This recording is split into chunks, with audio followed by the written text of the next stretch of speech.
Chapter 1334. Who's next? Lin Yongjian, who was holding the youngest Gao Xing, stood up bravely. He lit a fire with a bamboo pole and climbed up. Poplar Fruit's fathers each took care of a child while the village chief took care of Dajuan.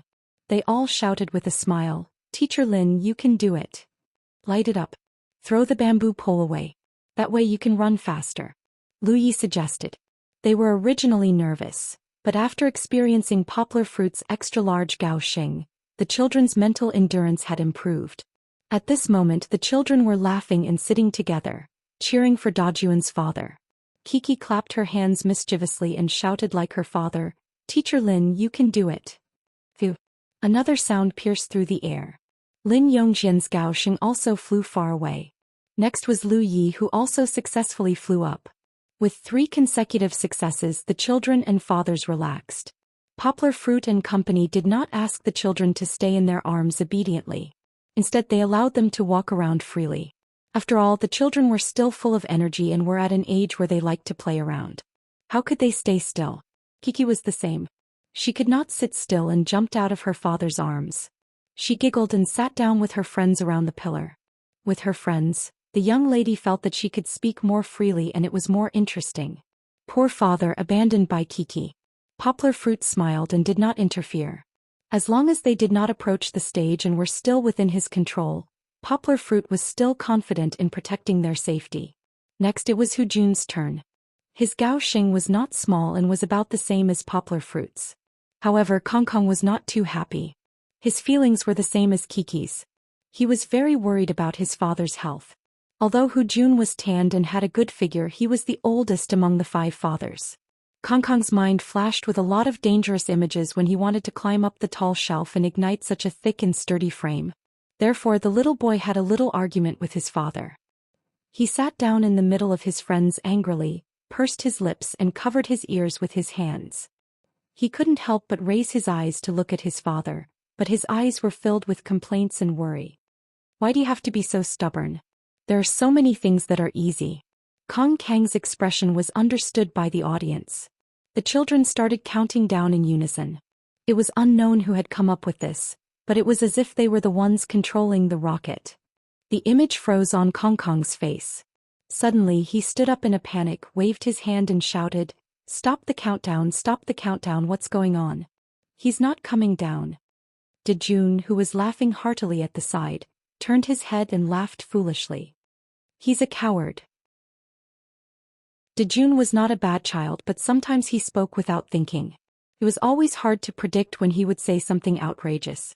During the first trip he had gloated over Xian's misfortune, which had caused a lot of controversy on the internet. Kiki, who was sitting next to him, couldn't listen to it anymore. She turned her head and waved her small hand. "Brother Dejun, we can't talk bad about other people behind their backs. After all, it was only a small mistake between the children." Most of the audience didn't take it to heart. What they cared about was what had happened to Hujun. What made Kong Kang's face change color and made Dejun say that he was a coward. It turned out that when Hujun lit the fuse and climbed down to escape, he suddenly found that the fuse had been blown out by the wind. Hujun suddenly fell into a dilemma. It was important to know that whether it was firecrackers or other large explosives, such as the ones used in mining, there was a great risk that the fuse would go out. No one knew if it had really gone out or if it was in a slightly damp state. If it's the latter, it's very likely that it will suddenly reignite at some point, and then it might detonate when you go to investigate. Hujun didn't want to climb back down. He wanted to come down and change to another height. However, just as he was about to climb down, he vaguely heard movement from his son's side. "He's a coward." No matter which child said it, Hujun turned his head and saw his son. His face suddenly darkened and he felt very uncomfortable. He didn't want his son to lose face because of a small matter, and he didn't want his son's image of a father to collapse. So Hujun gritted his teeth and climbed up again. He reignited the fuse that had gone out earlier. At this time the fuse was very short. He quickly let go of the bamboo in his hand, jumped down and ran. Just as he ran down the platform, Hujun heard the sound of blowing air and the cheers of his father and children. He couldn't help but look back. This time the white smoke that was like a flood drowned his head and face. He could have avoided it. Hujun was a little depressed. But what made Hujun happy was that after his triumphant return, His son rushed over and proudly high-fived him to celebrate. The bitterness from before had all disappeared, leaving behind only a calm chuckle. Finally, it was Zhou Shimin's test shot. As an Olympic champion, Zhou Shimin wanted to set an example and challenge the biggest height. This height was bigger than the poplar fruit, and it took him a lot of effort to carry it over. Of course, the height's head was also tied with the most gunpowder. He believed that the scene would be even more spectacular. However, Xianxian, who had always wanted his father to be invincible and invincible, seemed to have lost his courage this time. Not only did he not dare to release such a big rocket for his father, but he also hid behind a pillar dejectedly after he couldn't out-talk his father. He didn't dare to look. It was too scary. Little Chushuan's mood at the moment was very complicated. He didn't even hear his sister Kiki calling him. Of course, Kiki saw Xianxian's brother walking with his head down. She blinked and said, "Xianxian, come sit with your sister." If it was in the past, Xianxian would have run over, but this time he acted as if he didn't hear her. The little girl was still very kind. She turned around and followed her brother. She squatted down in front of him and said softly, "Xianxian, do you feel very scared?" The little boy raised his head and looked at his elder sister, whose face was as gentle as jade. He pouted and nodded. "I was very scared just now too."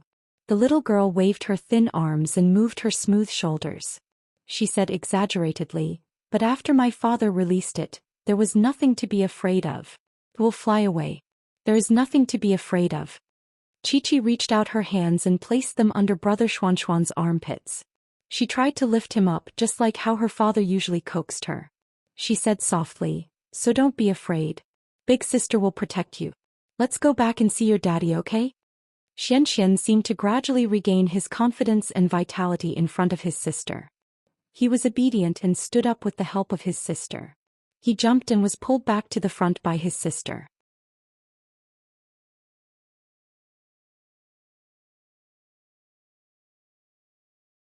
Chapter 1335. The promotion came to an end amidst the cheers of the audience. The fathers all took their children home to rest. Of course, Zhou Shimin took his son home, took the steamed and fragrant pineapple rice and a small bottle of honey wine, and went to Kiki's house in room 3. "Take this wine and give it to Kiki's father." Zhou Shimin coughed twice with a smile on his face. He lowered his voice and said, "Maybe he'll be your future father-in-law." "What future father-in-law?" If Poplar Fruit heard this, he would definitely snort proudly. "You want to have ideas about my daughter? Be careful or I'll chase you to the ends of the earth with a two-handed meow-dow. When she grows up. Not even when she grows up. Everyone who pursues his daughter is an enemy, an absolutely irreconcilable enemy." Of course, Zhou Shimin was just joking. He took Xianxian to Poplar Fruit's house. They arrived in a few steps and saw Poplar Fruit washing the pot. "Xianxian is here." Kiki, who was standing on the balcony, saw them and reported to her father like a little scout. "Please sit down." Poplar Fruit smiled and said to Zhou Shimin and his son, "I just poured the dish into the pot and stir-fried it. It tastes better when it's hot." It was mainly steamed in the rice cooker, so it was full of steam. Without oil, the original taste couldn't be found. Roast chicken leg. Xianxian looked at the fragrant barbecued chicken leg on the table. After stir-frying it again, the barbecued chicken leg regained its crispy exterior and tender interior color. The aroma in the air made little fatty Xian squirm uncontrollably. His chubby little belly shook as if it had a small motor installed. The audience couldn't help but laugh when they saw this. He was indeed a foodie. "Look at his sister. He's so well behaved. You only know how to eat." Zhou Shimin smiled and patted the back of Xuanxuan's head. Just now, Chi-Chi had very diligently helped to move the small plastic stool out. Although the little girl was wearing a cool and cute little vest that exposed her fragrant shoulders and looked delicate, she was not a spoiled little princess. This diligent and neat, warm and hospitable performance made her even more popular with the audience. Zhou Shimin couldn't help but praise him in his heart. As expected of the child of a scholarly family, there's nothing to say about this family's teachings. He had many friends around him. Most of the time after earning money, they were too busy to discipline their daughters, or they spoiled their daughters too much, causing them to develop princess syndrome. "Come, Chi-Chi, try this pineapple rice made by uncle." Actually, he can be considered as uncle. Zhou Shimin divided the pineapple rice into 4 bowls. He personally handed 1 bowl to Kiki and then to his son. Is it good? Zhou Shimin asked as he watched Kiki taste a small spoonful. Delicious. It's just a little hot. Sweet and sour, it was easy to whet one's appetite. This was every child's favorite, and Chi-Chi was no exception. Her eyes narrowed into a sweet smile. Be careful, don't burn it. Eat slowly. Yang smiled as she watched the 2 little ones eat heartily. Xianxian grabbed a spoon in one hand and a roasted chicken leg in the other. They didn't interfere with each other as they buried their heads in the table and ate. It seemed that he was hungry. It was almost 8 o'clock. How could he not be hungry when he didn't eat at night? Poplar Fruit was hungry. Let alone children. Of course, Poplar Fruit and Zhou Shimin were not as busy as the 2 children. The 2 of them leisurely drank some honey wine. Poplar Fruit didn't drink too much. Oh right, brother Zhou. The 2 of them chatted. Poplar Fruit suddenly smiled and said, I want to discuss something with you. What's there to discuss? Just say it. Zhou Shimin laughed. He drank half a bowl of wine and his face was a little red. You should know that the kung fu I learn and the boxing you learn are not the same thing. Of course there are similarities, but there are also many differences. Poplar Fruit didn't make it very clear. Zhou Shimin didn't understand Poplar Fruit's intentions. He simply followed Poplar Fruit's words. He smiled and said, I know. According to our tradition, what you learn should be called Chinese martial arts, right? I've seen it before, but you're the best. He gave a thumbs up and smiled. In terms of kung fu, I can't beat you. Of course he couldn't beat Poplar Fruit. 10 Zhou Shimins were not necessarily the opponent of 1 Poplar Fruit. Of course, it wasn't that his boxing was bad. After all, Zhou Shimin wasn't the best professional boxer. Poplar Fruit would also weigh the strength of the real boxing champion. But Zhou Shimin was only an Olympic boxing champion. Didn't you see that when he went to professional boxing, the glory he won wasn't worth mentioning? But Poplar Fruit didn't mean to compare himself with Zhou Shimin. It was meaningless. He smiled and said, last time on the grassland when I saw Xianxian wrestling, I had an idea. Although he was smiling, Poplar Fruit slowly exuded a little momentum. The momentum of a grandmaster. As immovable as a mountain, in the midst of talking and laughing, the boat turned to ashes. At this time, Zhou Shimin didn't pick up the bowl to drink anymore. When talking about his son, he became serious. Poplar Fruit continued, later I went back and thought about it for a few weeks. I think Xianxian is really good. He is brave, tenacious, passionate, and has a drive to never admit defeat. Very good. He wasn't stingy with his compliments in front of Xianxian, but the little foodie was still buried in the food. Chi-Chi, on the other hand, was holding a bowl and eating the delicious pineapple rice. She blinked her big bright eyes and listened to her father. Zhou Shimin pushed his son and said with some disappointment, don't just eat. It's okay. The child doesn't need to be restrained too much. Poplar Fruit smiled and waved his hand. He said to Zhou Shimin, I mainly want to discuss with you. If possible, I want to take him as an apprentice and teach him some real kung fu. Poplar Fruit wasn't in a hurry to teach Xianxian Tai Chi Nigong. This was his treasure, but he had studied martial arts for years. He could teach Xianxian Xingyi Quan and other kung fu. Of course, when Xianxian was young, he still focused on the foundation. Some basic qi cultivation methods could also be taught to him. The main thing was that this child was really good at martial arts. Poplar Fruit was a little bit fond of talent. However, in the eyes of the audience, there was an uproar.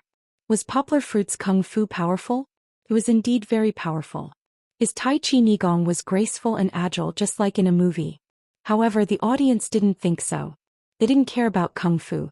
They always liked to gossip about things. When Poplar Fruit proposed this, all kinds of weird ideas came out. Senior sister and junior brother romance. Openly accepting a disciple and secretly recruiting a son-in-law. The director's eyes lit up as he listened from behind. He thought to himself, regardless of what Yanggua's intentions are, this part is definitely going to be a super hyped topic.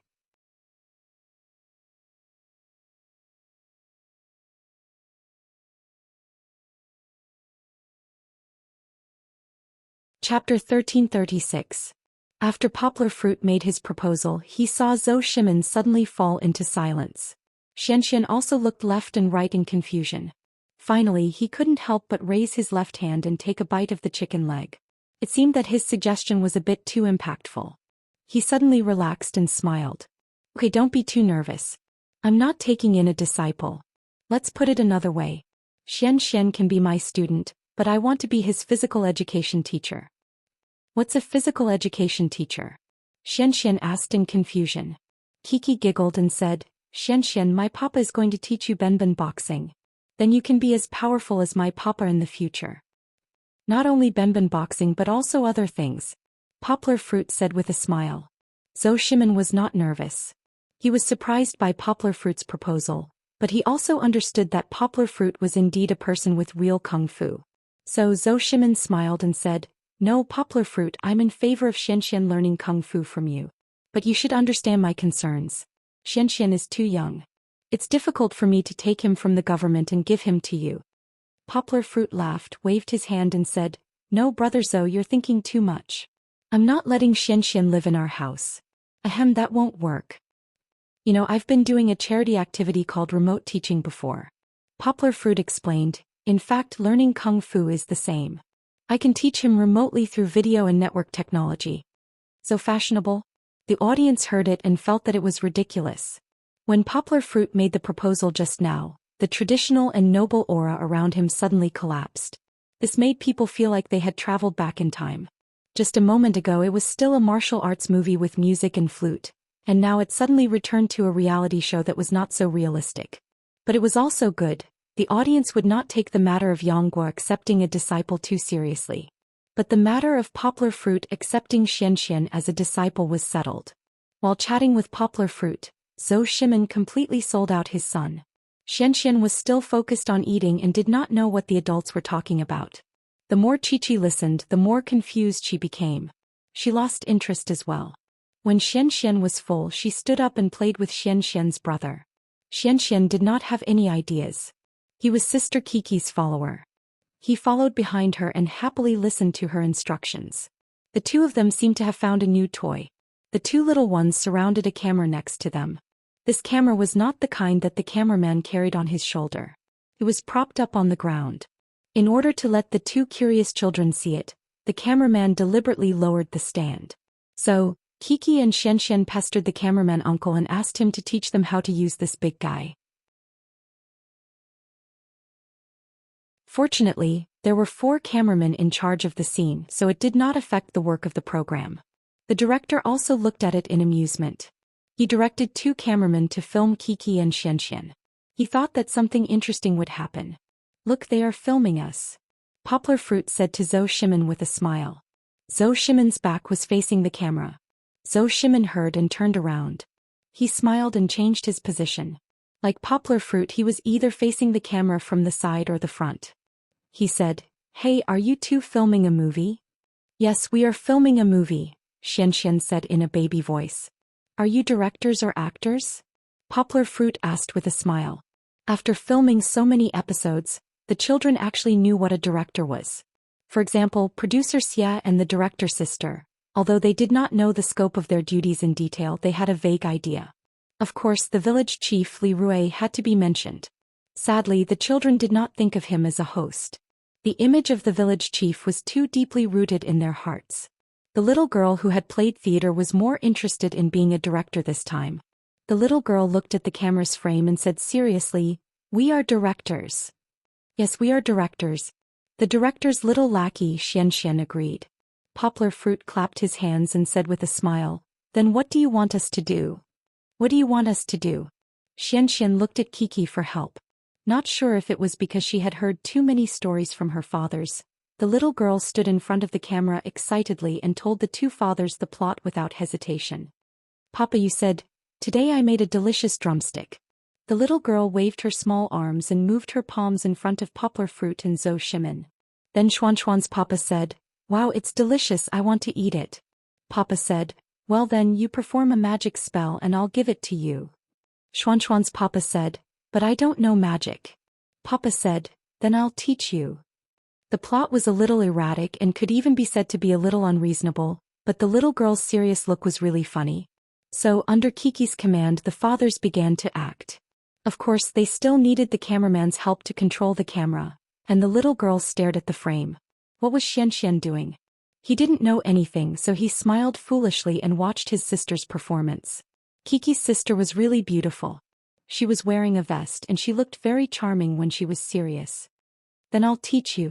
Poplar Fruit held back his laughter and continued to act with Zhou Shimin. Really? You're so nice. Can I shake hands with you? Zhou Shimin exaggeratedly put on a touched expression. Wait, Xuanxuan's papa, you have to give me your hand. Kiki was very careful. She didn't want Zhou Shimin to do anything. Zhou Shimin held back his laughter and stretched out his right hand. Poplar Fruit also reached out his hand to shake Zhou Shimin's. With Zhou Shimin's experience, Poplar Fruit also began to move.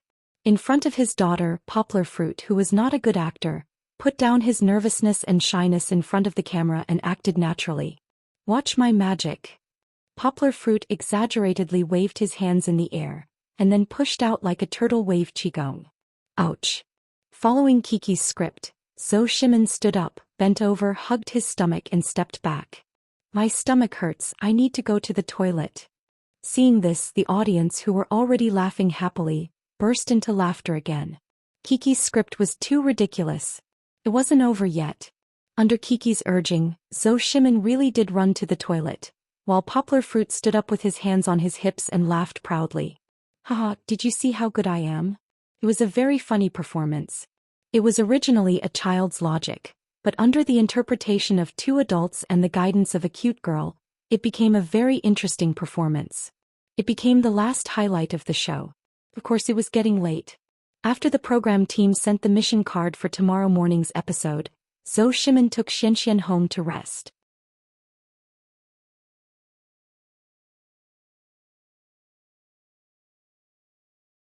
Chapter 1337. Brother Nuyi. Early in the morning, a sweet-sounding cry that was like the sunlight cutting through the mist seemed to have traveled through time and space. Everyone turned their heads to look and saw a cute little girl that looked like an oriole stomping on the stone pavement, running over with a smile. Why did she look like an oriole? Kiki was wearing a bright yellow striped pant skirt. Of course, there were many other colors, but the bright yellow was more eye-catching and made her look more lively. The pant skirt was more like an extended t-shirt.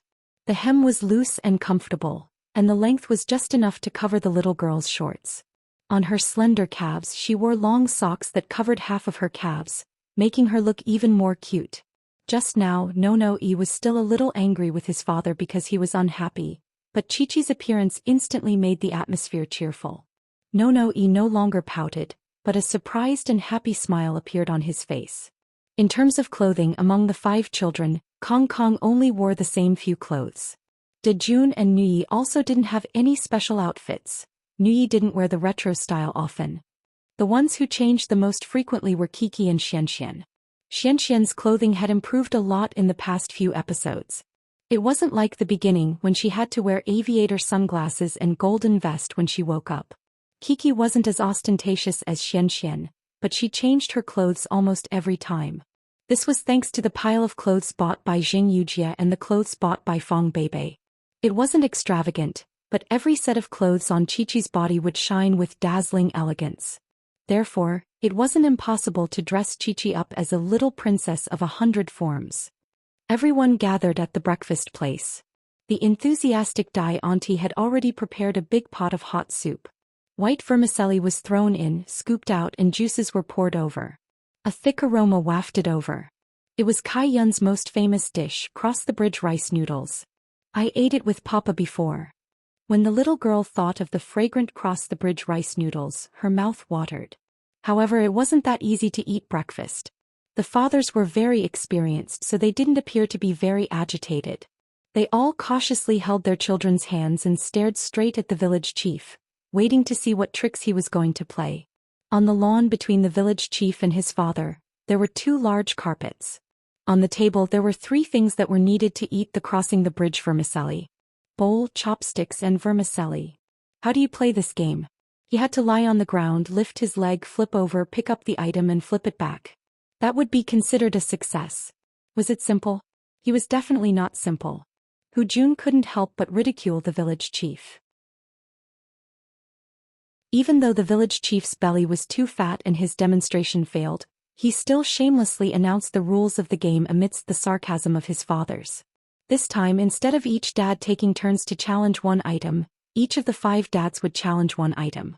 As long as 3 dads could successfully pick up the 3 items, they would be able to enjoy the delicious crossbridge vermicelli.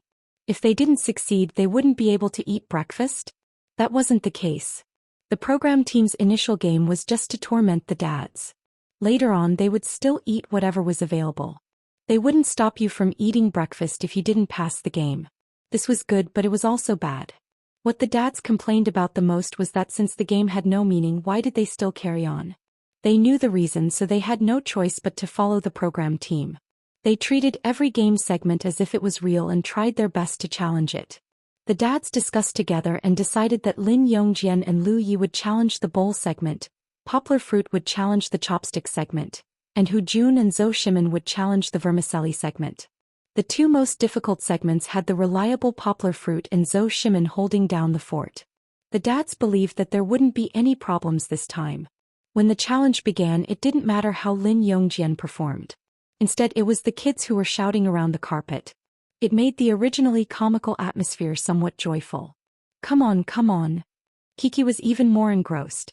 She had already taken off her little shoes and ran onto the carpet in her socks. However, Lin Yongjian ultimately failed the challenge. He swung around, but his feet were unable to fall over. It was a comedy that made the audience laugh.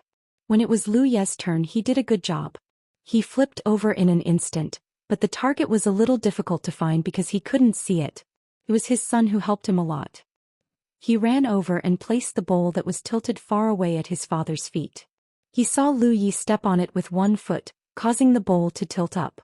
Then he used his other foot to clamp it and lifted it up shakily. Poplar Fruit and the others were worried for Lu Yi. They were afraid that he wouldn't be able to clamp it up and the bowl would fall and hit his head. Luckily, Lu Yi completed the task in the end.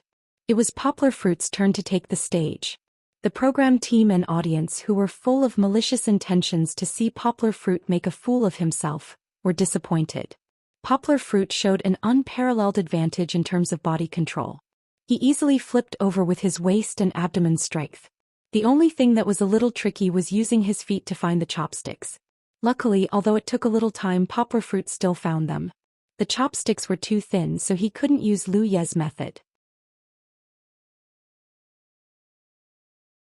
They saw Poplar Fruit's feet were extremely nimble. With his left foot and right foot, he used his thumb and index finger to clamp down on the chopsticks. With a bit of strength from his waist and abdomen, he flipped over. Me too. The dads cheered. Poplar Fruit was also very playful. It was as if he had gone through a lot of difficulties to succeed in the challenge. He clenched his fist and growled. That was not all. They could see Poplar Fruit suddenly kneel and slide on the ground like a football field. He slid to the front of his daughter who was sitting on the carpet and lifted the giggling girl up. This celebration was too exaggerated. The audience could not laugh anymore. Using a trendy phrase on the internet, it was, "You city people really know how to have fun." Of course, it was still too early to be happy. There was still the last fan bundle that had not been successfully challenged. First, Jun tried. Jun said something shocking. "Brother Jun, your daddy is going to die from being bent." He and Brother Jun were kneeling by the side watching. It was fine if his words were shocking, but Jun was like a jinx. Jun really did not succeed in the challenge. He did manage to clamp down on the fan bundle, but he did not manage to flip it back. His legs kicked in the air and his body slid a circle. In the end, he could only give up. Luckily, the dads still had Zhou Shimin, the strong Olympic champion, to support them. Zhou Shimin finally completed the last challenge. He could finally eat the smooth and refreshing crossbridge rice noodles. Kiki's eyes were smiling. She pulled her father and ran over impatiently. "Yes, don't add spicy."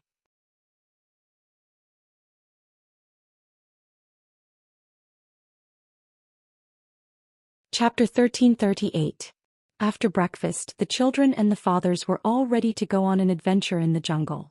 After the village chief invited a wild elephant expert to guide, scare the fathers and the children, he suddenly announced a request. Not everyone was required to track wild elephants in the jungle. 2 fathers were required to take the helicopter to patrol in the air, while the remaining 3 fathers were divided into 2 groups to take care of the children. Which 2 dads wanted to go? Suddenly the fathers and the children were silent. Xian and Dejun couldn't hide their panic. They held their father's hands or clothes tightly, and their faces looked as if they were about to cry. They whispered that they didn't want their father to leave. Kiki hugged her father even more tightly. She didn't panic and even had a smile on her face. However, Poplar Fruit could feel the strength of his daughter's hug and the trembling of her little hands. When the village chief asked her, the little girl shook her head violently. She pulled open her father's clothes and buried her head in it. I don't want to leave Papa either. Poplar Fruit smiled bitterly and suggested to the village chief, how about we don't take the helicopter and go on an adventure together? This proposal was echoed by all the fathers. But in the end, it was still rejected by the village chief. If they all went together, there would be no novelty. The program group just liked to mess around and deliberately create some tears and conflicts. They didn't want to leave and Kong Kong didn't want to either. He was also like a boneless boy. He was softly held by Hu Jun's big hands and lay in his father's arms. The little boy didn't say a word and stayed like that for a long time. But after all, he was a big brother. Kong Kong, who was at least 1 year older than everyone else, secretly glanced at the nervous and panicked younger siblings. He pouted and finally sighed. What should we do? He asked. What should we do? Kong Kong asked. What should we do? Kong Kong asked. What should I do? Hu Jun asked. What should I do if I want you to take the helicopter? When Kong Kong said this against his will, tears were about to fall, so he buried his face in his father's arms. He didn't want others to see his weakness. Then what should you do? What should I do if I want to accompany you? Hu Jun was extremely surprised. Ignoring the surprised expressions of the other fathers, he had mixed feelings at the moment. He really didn't want to leave his son, especially on such a dangerous adventure. On one hand, he wanted to protect his son. On the other hand, he didn't want to lose the opportunity to explore with his son. Last time at the Mountain of Flames, Hu Jun didn't have the chance to climb with his son. He felt very upset. Was he going to experience the same helplessness and regret again today? Kong Kong was very sensible. He stood up, turned around and said, "This one is too young. He will accompany him. If he wants to accompany her, then you can only go with him." The other, it was referring to Lu Yi. The few fathers and the village chief looked at Kong Kong, touched. He was really too sensible. The expression on the young man's face was a little complicated. Although he had made this decision and Hu Jun was going to take the helicopter, a sense of loss slowly rose in his heart. There was also a father. Who would take the helicopter? Who would have thought that Nui would suddenly say, "I'm not afraid"? The little boy was not trying to show off, nor was he like Kong Kong, who was willing to do anything to take care of his younger siblings. His shout came from the bottom of his heart. Lu Yi was dumbfounded. His son was the 3rd oldest among the children, about the same age as Dejun, but he had always been silent. He wanted to keep a low profile and protect himself. He didn't want to leave his son. However, who would have expected his son to have such a reaction? "I'm not afraid. I'm not afraid." Nuo Yi used this as a slogan. The young boy's naive look was really funny and heart-wrenching. Heart-wrenching for his father. "I wish for my father to leave." Nuo Yi repeatedly announced Lu Ye's departure. "Because I like to be in the helicopter by myself. There's also you and big brother Dejun." Nuo Yi's childish words made everyone laugh. "You don't want to take the helicopter." A few fathers quickly corrected him. "Then what am I doing?" Nuo Yi finally understood. The other dads all burst into laughter. Under their laughter, Nui lowered his head in vexation. Of course, it wasn't because he wanted his father to leave. Up until now, he still didn't care about this. Although there was a heart-wrenching scene of Kong Kong crying before she left, and there was also a scene of Lu Yi not knowing whether to laugh or cry as he forced the heartless Nui to cry along with him. But in the end, it was decided that Hu Jun and Lu Yi, this pair of brothers in distress, would take the helicopter. Among the remaining fathers and children, Zhou Shimin would lead Xian and Nui in one group. Poplar Fruit and Lin Yongjian would lead Kiki, Dejun and Kong Kong in another group. They would split into 2 small groups to follow the directions on the map to track the elephants. Kong Kong whispered one last thing to his father. "If there's any danger and the elephants are far away, take the helicopter to pick us up." He still treated his father as his last hope. Hu Jun stretched out his hand to wipe away the tears on his son's face and said, "Of course. If there's any danger, your father will come and pick you up. Do you understand? I believe in this." This promise wasn't reliable because Hu Jun wasn't the omnipotent Superman in the movies. However, he still said it to reassure Kong Kong. "Brother Jun, don't worry. Leave Kong Kong to me. I'll protect him." Poplar Fruit smiled and patted Kong Kong's shoulder as he said to Hu Jun. The two fathers who were taking the helicopter still had to return to the stronghold. As for Poplar Fruit and the others, they were going to set off for real with their children. After saying goodbye to each other, the group headed into the forest. In Poplar Fruit and Lin Yongjian's group, there were 2 adults with 3 children.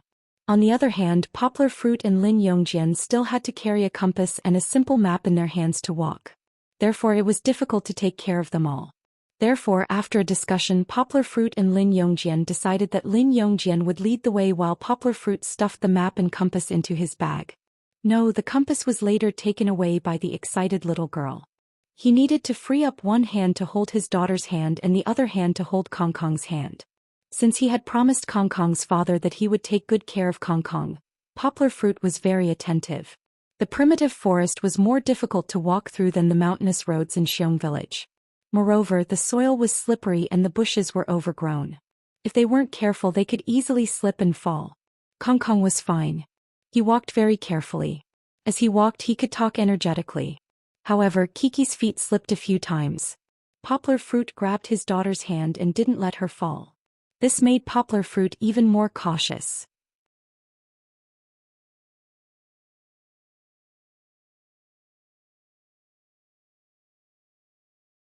Chapter 1339. Walla Walla. In the tropical jungle, it was either uphill or downhill. There were only a few sections of flat land. Not to mention the slippery soil, there were also bushes and entangled roots. Taking care of children was not an easy task. What's more, Poplar Fruit was a big man of 188 meters. In order to take care of the 2 little guys, he had to bend down all the time. Even Poplar Fruit was exhausted. "What's that sound? Is it an elephant?" Kiki asked curiously. The little girl was not afraid at all, but her question made Kong Kong's little face tense in an instant. "There's a river in front." Lin Yongjian, who was leading the way, said. Only then did Yongguo raise his head to take a look. He laughed. How was this a river? It was clearly a stream that just reached their ankles. It turned out that the sound that made Kong Kong nervous just now was the sound of the stream passing through the jagged rocks. Although it was very shallow, Poplar Fruit and Lin Yongjian did not want the children to take risks. After all, the stream was still a little turbulent.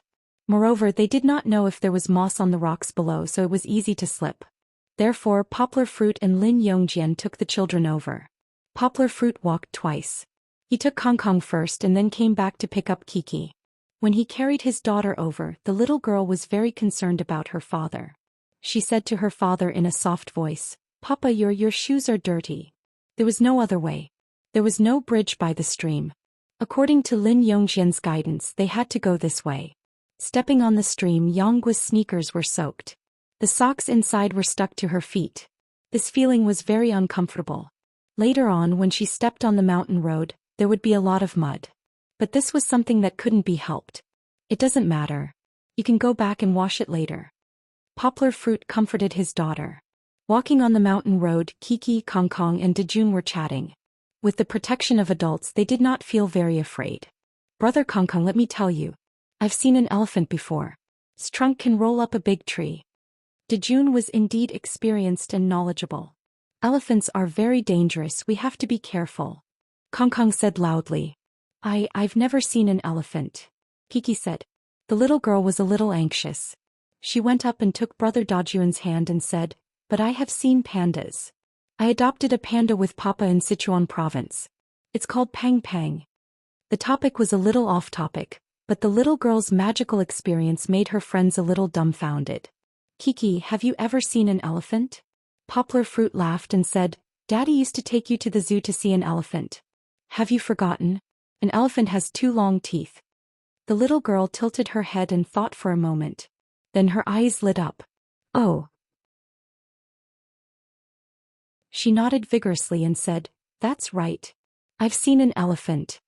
After walking for a while, the road ahead gradually became difficult to walk on, and it was impossible to pass. Above his head there was a riveted iron bridge, but there was no road leading to it. Teacher Lin, wait a minute." After crossing the stream, Poplar Fruit had been puzzled. This time he finally couldn't help but shout and said, "It seems that we're going the wrong way." "Wrong way?" Lin Yongjian stopped, picked up the map and compass and looked at it again. He actually didn't understand, and after walking for a long time he also lost their own position. Frowning, Lin Yongjian looked for a while, then pointed to the road on the right and said, "Let's go this way." With that he took Dajuan's hand and walked over there, and Kong Kong followed. Only Kiki stayed by her father's side obediently. "Wait a minute, Teacher Lin, you're going the wrong way." Poplar Fruit anxiously shouted again, "Can you let me see the map first?" "That's right. We should go this way." Lin Yongjian stopped, but he firmly believed in his choice. He waved his hand and said, "Poplar Fruit, it's okay, you take the child and follow me. There's no mistake." Sometimes this was Lin Yongjian's weakness. He was impatient and a little blindly confident. Perhaps he felt that he was older than Poplar Fruit by more than a generation, so he could be considered an elder. The older, the wiser, so he should have more experience and knowledge than Poplar Fruit. However, Poplar Fruit didn't intend to go along with his temper. Just now, when he glanced at Lin Yongjian's compass and compared it with the map in his memory, he knew that Lin Yongjian was going the wrong way. He took out the map from his backpack and asked his daughter for a compass. Poplar Fruit walked to Lin Yongjian's side and said, "Teacher Lin, I know how you feel. You want to take us out of here as soon as possible. This is very kind of you, but listen to my analysis, okay? It won't take more than a few minutes." Poplar Fruit's words were easier for Lin Yongjian to accept. He nodded and didn't argue with Poplar Fruit. He looked at the map in Poplar Fruit's hand and listened to him. "We just set off from here, but I looked at the compass. We should have been going southeast in this direction." Poplar Fruit gestured with his hand and said, "It's also possible that we deviated a little, so we should be going the wrong way. The correct direction should be south, slightly west." The little girl was very curious. She pulled her father's arm and stood on tiptoe to take a look. However, Poplar Fruit didn't buy it. He wanted to explain it to Lin Yongjian. Poplar Fruit patted his daughter's little head and said, "Don't make a fuss. Dad will show you later." They were indeed going the wrong way. Because the stream they had just crossed didn't exist on the map, the correct path should be across a bridge, not the one they were on now. "So if we want to go back in the correct direction, we should be going this way." Poplar Fruit gestured and said, "But there is no road in this direction. Let's go this way first, then see if there is a small path that we can turn around." "Okay then." Lin Yongjian had his shortcomings and strengths. He was able to accept his mistakes and correct them. He nodded and said, "Let's do as you say. I will hold the map and Brother Kong Kong will hold the compass," the little girl said excitedly. This time it was Poplar Fruit's turn to hold Kiki and Kong Kong's hands and walk in front, while Lin Yongjian and Dejun brought up the rear. Poplar Fruit wasn't 100% sure whether it was right or not. After all, the map given by the program team was too simple, and Poplar Fruit could only judge based on the general direction. He hoped that they could find the road they were going to take or that they could see the iconic bridge. Otherwise, Poplar Fruit would be slapped in the face. However, it seemed that they met a fellow villager in front of them. Poplar Fruit looked up and saw a person dressed as a local villager in a black linen coat walking in the forest far away. He was delighted, thinking that this couldn't have been arranged by the program team, right? Great, I can ask for directions.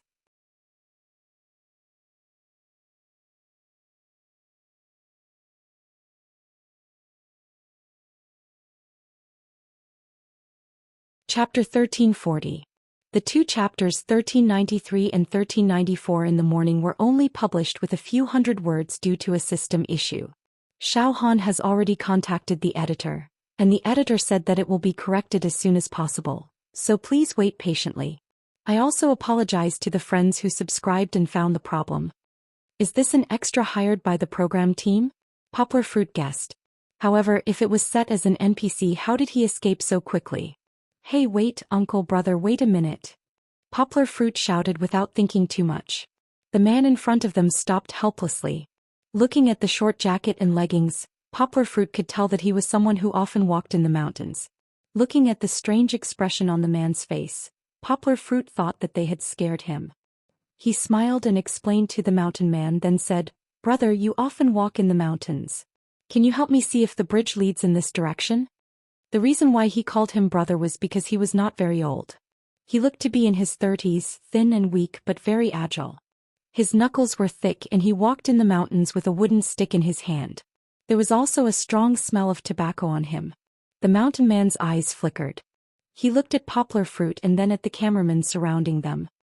He swallowed and said in a hoarse voice, "Yes, it's in this direction. Walk another kilometer and you'll see it."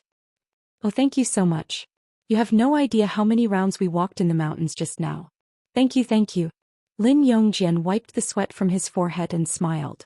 After receiving instructions from his fellow countrymen, Poplar Fruit felt more confident. He saw the mountain man look at his map again with a serious expression. He did not pay much attention to it and reached out to shake the man's hand. He smiled and said, "Brother, thank you." For some reason, Poplar Fruit felt that the man was intentionally or unintentionally looking at him and his daughter a few more times. Perhaps it was an illusion. After bidding farewell to the villager, Poplar Fruit and Lin Yongjian continued on their journey with the three children. They didn't know how far they had walked, but after crossing the iconic bridge they walked for another half an hour. However, they were still far from their destination. Just as they were about to stop and rest, they suddenly heard the sound of a helicopter. Raising his head through the thin branches, he could see a helicopter flying in the sky above his head. The helicopter must have seen them, so it hovered in the sky. "Helicopter. We're here." The children waved their hands and shouted. The adults knew that the voices above were so loud that they definitely couldn't hear the shouts below. But the children didn't know that. They shouted with all their might until their faces turned red. "Dad, I'm here." Kong Kong was so excited that he shouted the loudest. Kiki was beside her. She had been shouting along with Brother Kong Kong just now and it had almost become a habit. She also shouted, "Papa, I'm here." "No, your dad knows that you're here." Poplar Fruit didn't know whether to laugh or cry as he rubbed his daughter's little head. He smiled and said, "Isn't your dad here too?" The little girl was stunned for a moment before she realized how ridiculous her shouting was. She shyly stuck out her little tongue and giggled. "I've made a reservation with my dad." Kong Kong patted his chest and said proudly, "If we're in danger they'll come down to pick us up. Should I call them down?" "That's amazing, but we're not in danger right now. So let's keep going."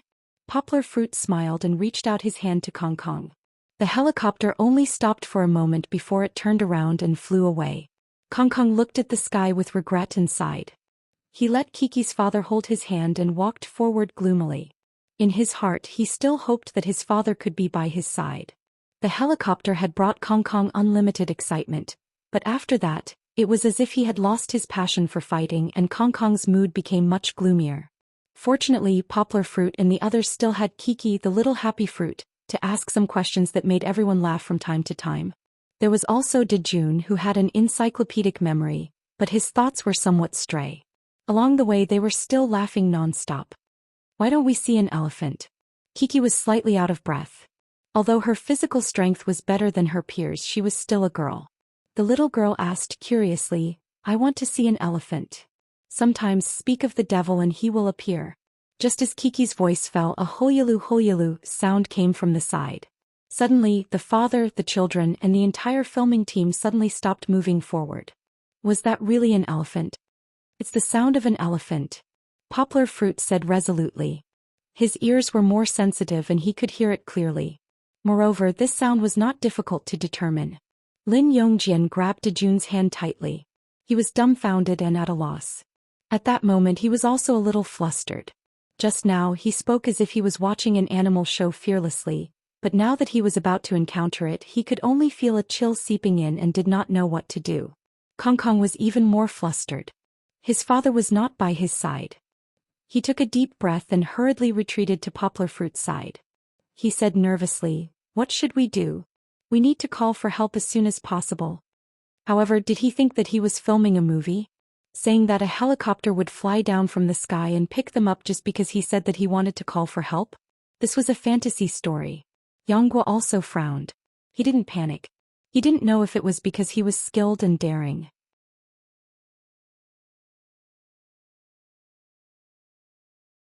But he also looked at the people from the program crew beside him. He wanted to see if they could continue moving forward or if they should just retreat. The only one who was not flustered or afraid was Kiki. After the little girl heard the sound of an elephant, she was still in a daze. However, when she heard her father say, "It's an elephant," her mind quickly sketched out the appearance of an elephant. No, it should be said that it was the appearance of a cute elephant with a strong anime style. Aya, the elephant is here. Can we see the elephant? I really want to be good friends with the elephant. The little girl was actually full of joy.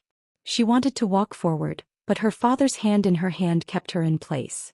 Kiki looked back at her father in confusion and asked in a daze, "Papa, why don't we go see the elephant?" "We can't go. The elephant is very dangerous." Poplar Fruit looked at his daughter speechlessly. She had an eager expression just like in the past. No matter what kind of animal, whether she knew it or not, whether she was familiar with it or not, she was very interested in seeing it. This was not the first time Poplar Fruit had seen such a situation, but this time he could not let his daughter do whatever she wanted.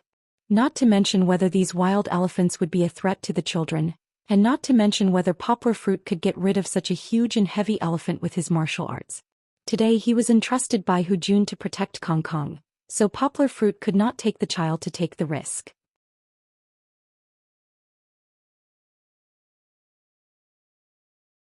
Chapter 1341. Didn't he say that he was going to look for an elephant? Why didn't he show it to her? Chi-Chi looked at her father in puzzlement, her little mouth pouting. Her heart was filled with anticipation just now. However, before Poplar Fruit could explain to Kiki, there was a commotion from behind. It turned out that the sound of a helicopter came from the sky again. Kong Kong remembered his father's words. "If there's danger, Daddy will come to pick you up. Believe that?"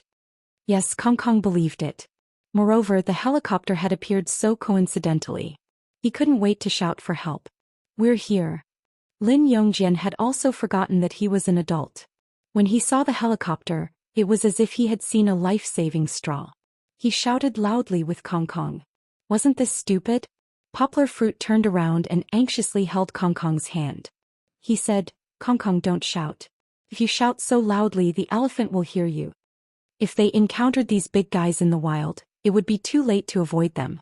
What if they attracted the elephant by shouting and shouting?" However, Kong Kong didn't believe what Poplar Fruit said. His mind was only filled with what his father had said. He shook off Uncle Poplar Fruit's hand and shouted wildly, trying to guide the helicopter to land. "Slow down the helicopter to the slowest speed. Land." Kong Kong's voice was hoarse from all the shouting. Lin Yongjian also believed it. He pointed to the sky and said, "They're coming. I see them. They're coming right away." "Teacher Lin," Poplar Fruit said helplessly, "the helicopter can't fly over. If they fly over, where will they land? Moreover, they can't see the situation here at all. Stop shouting. I want to see the elephant." Kiki pouted and shook her father's hand. Her face was full of unhappiness. Her emotions were placed in a different style in this scene. Everyone was still trying to avoid her, but she was determined to pounce in that direction. Poplar Fruit was helpless. This time both sides were arguing and there was no way he could take care of both sides. He ignored Kiki for now and held her hand tightly. He said seriously to Lin Yongjian and Kong Kong, "Teacher Lin, Kong Kong, do you still remember what that auntie said before? An elephant is a docile animal. It won't attack us." Poplar Fruit said, "But if we attack it, or in other words, we shout so loudly that it scares the elephant and makes it think that we are attacking it, then it will lose its temper and attack us. So, let's not talk loudly and stay calm, okay?"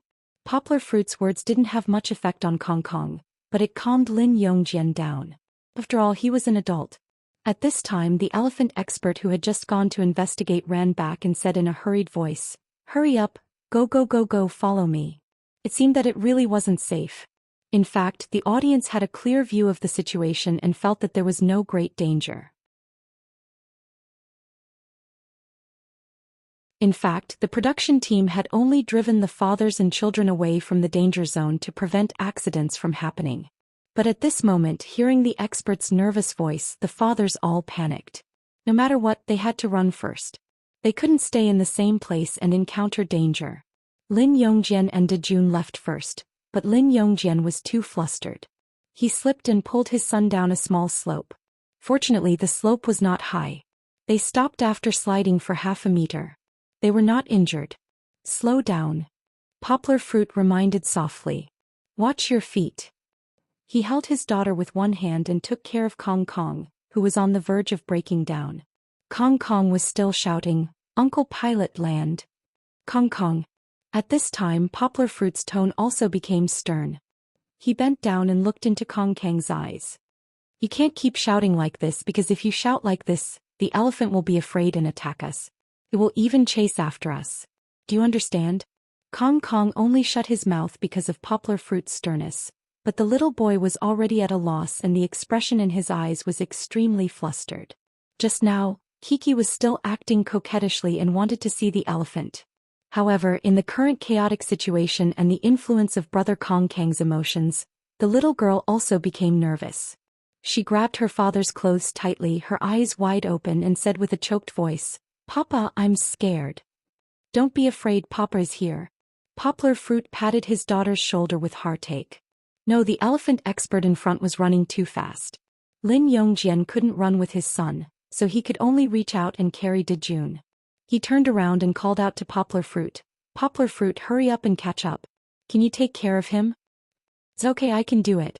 Leave Kong Kong to me. Teacher Lin, quickly lead the way. I'll catch up right away." Poplar Fruit also learned from Lin Yongjian. However, he carried Kiki and Kong Kong in his left hand and right hand respectively. In fact, it was very easy. Or rather, it was even easier than him bending down to take care of the two. Poplar Fruit took a step forward and steadily stepped over the small tree root in front of him. He strode forward and chased forward. Perhaps because there was a hug to rely on, Kong Kang's emotions stabilized a little. He pursed his lips and looked at the sky from time to time, trying to get news from the sound of the helicopter that was still spinning in the sky that his father was coming to save him. But there was no news. Because of the panic just now, Kiki was quite frightened. She sobbed, hugged her father's neck and said with a choked voice, I'm so scared, I want to go home." "Don't be afraid, Papa is protecting you, right?" Although Poplar Fruit was rushing, he still said to his daughter with ease, Okay, don't cry. Papa's clothes are wet because of you." The little girl's emotions calmed down a little because of her father's calm voice. She sobbed and asked, But why do we have to run?" "Because the elephant is coming," Poplar Fruit said. Kiki stopped sobbing immediately. She blinked her big watery eyes in confusion and asked in confusion, "Why do we have to run when the elephant is coming?" It turned out that her fear just now was because she was frightened by the adults and Big Brother Kong Kang's panicked behavior. In the little girl's heart, elephants could still be good friends. She was even thinking of going to see an elephant just now. Ignoring Kiki's doubts for the time being, Poplar Fruit and the rest finally escaped the dangerous area under the lead of the elephant expert. Without the rough cries of the elephant behind them, their footsteps finally had some confidence. Of course, the elephant expert did not ask them to retreat, but went around an S-shaped route, maintaining a 45-degree angle from the elephant as they moved forward. Moreover, he knew the way and very quickly he brought the fathers to the front of the second bridge marked on the map. Huff huff. Lin Yongjian did not have the stamina of Poplar Fruit. He carried his son and ran for a while and even fell twice. When there was no danger, he put Dejun down and panted heavily. He felt like he had just survived a disaster.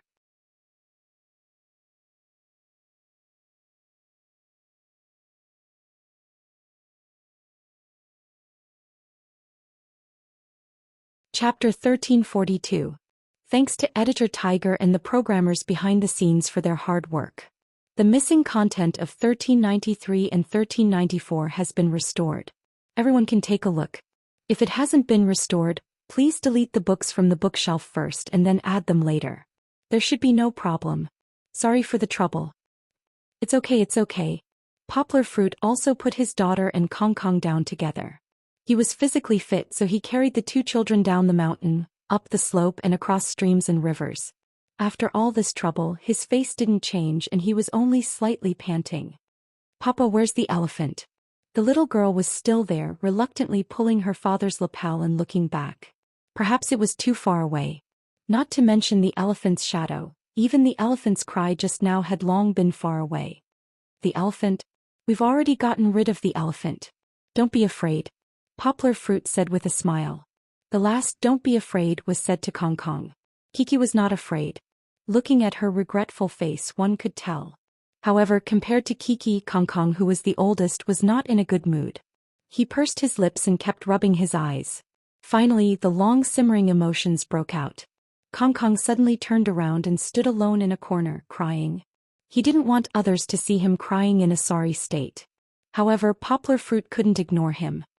He hurried over and comforted him softly. In fact, Kong Kong's crying was not entirely because of fear. Fear was the fuse. This was the sadness of a person's belief collapsing. He firmly believed in the agreement with his father, but in the end his father still didn't fly the plane down to pick him up. It was like Xisha Fairy fantasizing that one day there would be a peerless hero wearing golden armor and stepping on colorful auspicious clouds to marry her. However, even when she was sent to the bridal chamber by the Bull Demon King, there was still not a single cloud in the sky. Where did the last bit of trust between people go? Kong Kong was crying very sadly. Chi-Chi couldn't help but poke her head out to take a look. She was also drenched in sweat, and the sweat on her face had washed away the tear stains from earlier. On the other hand, her naughty hair had become all kinds of pretty shapes because of the sweat. Kong, don't be afraid. Uncle promises you that we won't be in danger again. Is that okay? Poplar Fruit felt a little guilty. Although it wasn't his fault, Hu Jun had entrusted Kong Kong to him. Kong Kong crying so sadly was his responsibility. Brother Kong Kong, don't be afraid. Dejun also came over. He tried to comfort Kong Kong and said, let me tell you, elephants are not scary at all. The beginning of Dejun's words were quite good. Kiki nodded vigorously as she listened. But towards the end it gradually became his reminiscence show. I used to see an elephant in the zoo.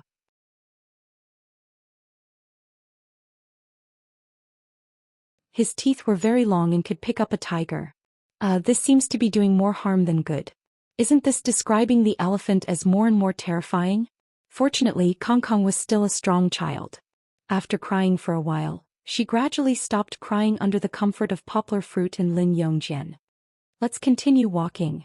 Poplar Fruit smiled and said, Kong Kong, you hold your sister's hand. He was responsible for taking 2 more photos with the camera. He had been taking care of the child, getting lost and encountering danger, so he had forgotten about the camera around his neck. Just now, when Kong Kong was wiping her tears, the director specially reminded the 2 fathers who had the camera. The camera was quite interesting. It looked like a SLR, but in fact it was a Polaroid camera. Poplar Fruit stood behind his daughter and snapped a photo of Kong Kong and Kiki holding hands as they walked in front. There wasn't a big difference in height between the little boy and the little girl. One was wearing colder clothes while the other was wearing warmer clothes. Kiki was wearing a mosquito-repellent light gauze jacket.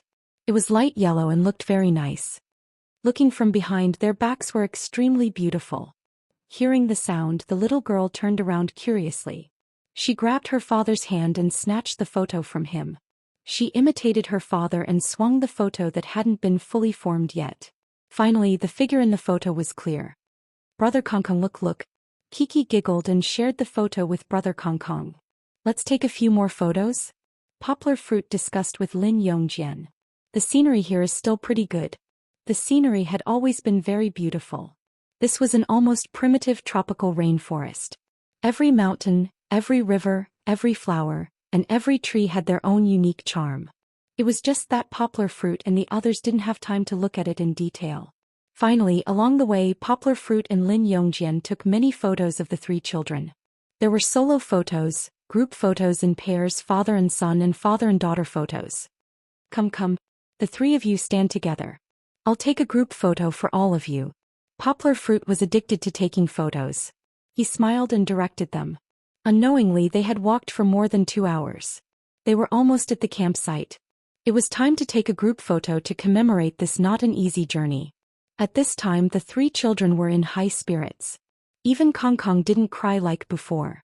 Perhaps it was because they had experienced hardships together, but Kong Kong seemed to be more affectionate with her younger brother and sister. Kiki stood on the right, Dejun on the left, and Kong Kong in the middle. He put his hands on Dejun and Kiki's shoulders. The 3 children smiled sweetly. The sweat on their faces couldn't hide their relaxed and joyful expressions.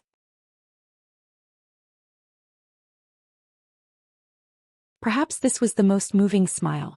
Poplar Fruit specially took 2 more photos. This way each child would have a photo to keep as a memento. Just as Poplar Fruit was handing out the photos to the 3 children for them to play with, behind them at a bend in the mountain road that Poplar Fruit didn't notice, a voice suddenly called out, "Kong Th." Everyone looked back in surprise. Kong Kong turned around and ran over excitedly. He didn't shout like the other children, but he was very excited. He ran over in a few steps and hugged Hu Jun's thigh. Hu Jun and Lu Yi had also returned. They couldn't wait at the campsite and came out to welcome them. Of course, Lu Yi was still a little disappointed and anxious because Zhou Shimin and his son as well as his Nuo Yi had not returned yet. I'm so touched. Kiki was still playing with the photos in her hand. Her left hand was holding a small stack of photos, but her eyes were staring straight at Brother Kong Kong and her father. She let out a sigh like an adult. "What are you touched about?" Poplar Fruit laughed out loud. He rubbed his daughter's little head. He was very interested in her unintentional cuteness. "I don't know. I feel very touched." The little girl giggled. She was full of energy, or rather the children were full of energy. Unlike Lin Yongjian, who had returned to the campsite, she quickly put down her school bag and found a small stool to sit on to catch her breath. The little girl ran around. Sometimes she would run to see Brother Kong Kong and her father complaining, "Why didn't you come to fetch me?"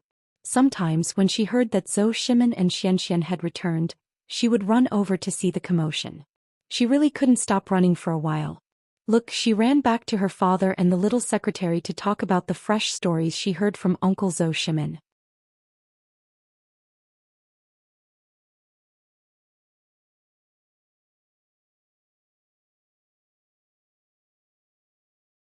Chapter 1343. From Kiki's words, Poplar Fruit roughly understood what had happened to Zhou Shimin. Compared to Poplar Fruit's twists and turns, Zhou Shimin's side was much calmer. They did not get lost, and even though they encountered an elephant, they did not panic like Poplar Fruit because they were at a certain height. Of course, it was not a smooth journey. After all, Zhou Shimin had to take care of 2 children. Nuo Yi's leg was injured and his face was hit by the camera hanging around his neck. What was even more amazing was the photo in Kiki's hands. The little girl excitedly squeezed into her father's embrace and looked at it with him. Xuanxuan's papa said that when they saw it, the snake was not afraid. In the photo, a colorful python was coiled around a tree branch more than a meter above the ground. It was so lazy that it did not move. Not to mention that it was a python as thick as an arm and could easily kill an adult sheep. Even if it was a normal small colorful snake, most girls would be afraid. However, not only was Kiki not afraid, she was even looking at it with great interest. It was as if the python could become her good friend like gold. Alright, Poplar Fruit was really helpless against his daughter's passionate thoughts. He laughed and talked about all sorts of things. Finally, he managed to dispel Kiki's thoughts of dragging him to see the snake. The program team gave the father some time to rest, as well as some time for Lu Yi and Hu Jun to talk to their sons. However, the rest time passed very quickly and a new segment of the game was about to begin. The village chief brought a bamboo plate and placed it on a wooden stake. Inside the plate, there was a conical cover made of green leaves. Poplar Fruit looked at the familiar green leaf cover and could not help but tremble. Were they going to eat worms again? Also, the village chief was holding an exquisite wooden hammer. What was he going to do? Such a word appeared in Poplar Fruit's mind. Sure enough, the village chief told everyone the rules of the game. It was very simple. It was an auction. However, everyone's money was not used. It was useless. The village chief took it away. The village chief had prepared 5 large bags of daddy coins in large express envelopes. Everyone had 500 yuan in them. This will be all the money you will need to participate in the next auction. Kiki happily ran over to take the money from the village chief. As she walked, she lowered her head and counted the money. She did not hear what the village chief said. In fact, all children were like this. After going through the sales segment of the second trip, they began to understand the use of money. Therefore, each one of them was more of a money grubber than the other. Poplar Fruit saw Kong Kong grinning from ear to ear. Normally, this cold little seer would not be so happy. The auction game was very unpredictable.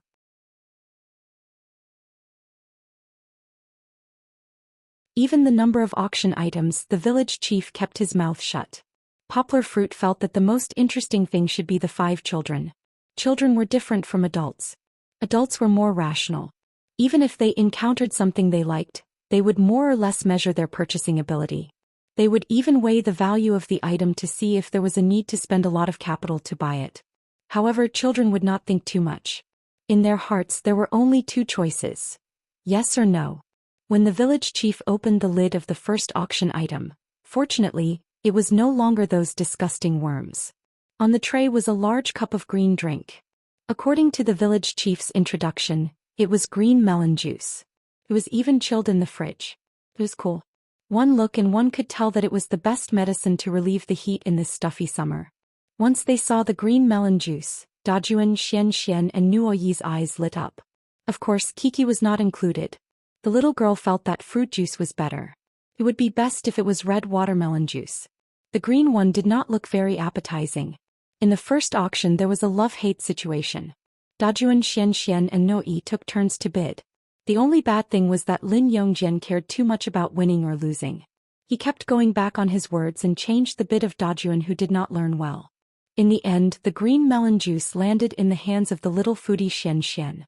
Seeing that the price had been raised and the value of the green melon juice was not that high, Lu Yi and Lin Yongjian both stopped bidding. However, once the second auction item appeared, it immediately caused an uproar. The village chief was too evil. How could he bring out ice cream? That was ice cream. The program team must have felt that ice cream had played a big role in Min Province and Grape Groove. All the children could not help but go crazy for it. Otherwise, why would they bring it out to bid? Suddenly, the 5 children expressed their strong desire to their father. I want ice cream. Kiki was the same. The little girl was already holding her father's hand and stomping her feet. She pouted her little mouth and looked at her father pitifully. Papa, I want it. I want it. Can you help me buy it? Poplar Fruit waved his hand and smiled, saying, I've already given you the money. What do you want? Bid for it yourself, okay? Poplar Fruit had a clear view of the situation. He calmly jumped out of the auction situation and saw the program team's intention for this auction. There was nothing that he needed to be nervous about. He might as well let his daughter train for a bit. It was fine to make a mistake. It was even better if she made a mistake. Kiki would have a deeper impression of it and she could take fewer detours in the future. Although that was what he said, Kiki was a little hesitant to bid herself.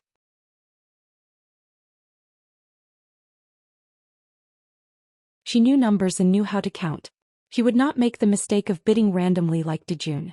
However, she could not control others from bidding randomly.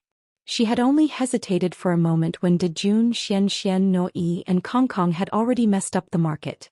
The current price had already shot up to $200. The little girl panicked. She turned to her father for help. Poplar Fruit looked at her with a smile but did not say anything. Let her choose for herself. That was Poplar Fruit's attitude. All right. The little girl turned around and saw that Nuoi had already bid $270. The little girl was stunned. The price was increasing faster and faster. Kiki's mind was in a daze. She mustered up her courage and shouted, For $100. For $100? The fathers were all taken aback. This was too shocking. One had to know that the previous bids were at most $10 or $20. Even $50 was the highest bid. In the end, Kiki had increased it by $130. Kiki, $400. Are you sure it's $400? The village chief asked as he looked at Poplar Fruit. Actually, Dejun had also increased the price crazily, but he was eventually suppressed by his father. Kiki is bidding randomly. Poplar Fruit, are you going to do something about it?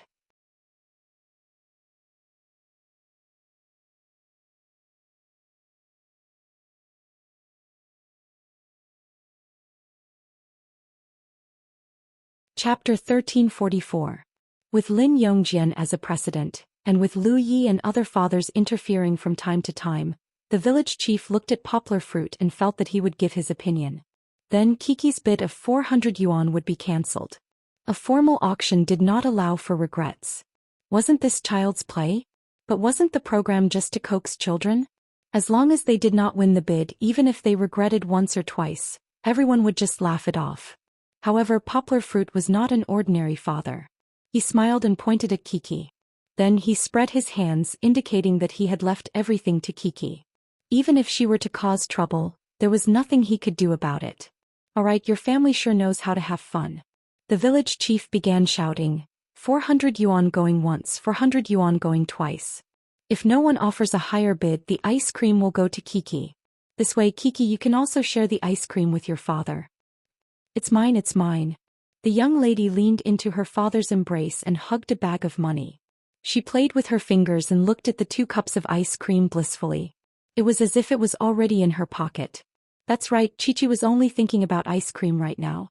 She still hadn't realized that after spending so much money, she wouldn't have enough money to compete with her brothers no matter what other better items were auctioned later on.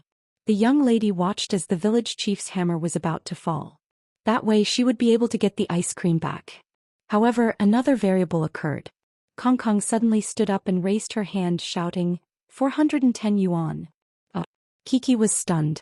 The duck that was in her mouth seemed to have flown away. The young lady's eyes turned red.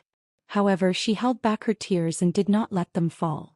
She turned her head to look at her father.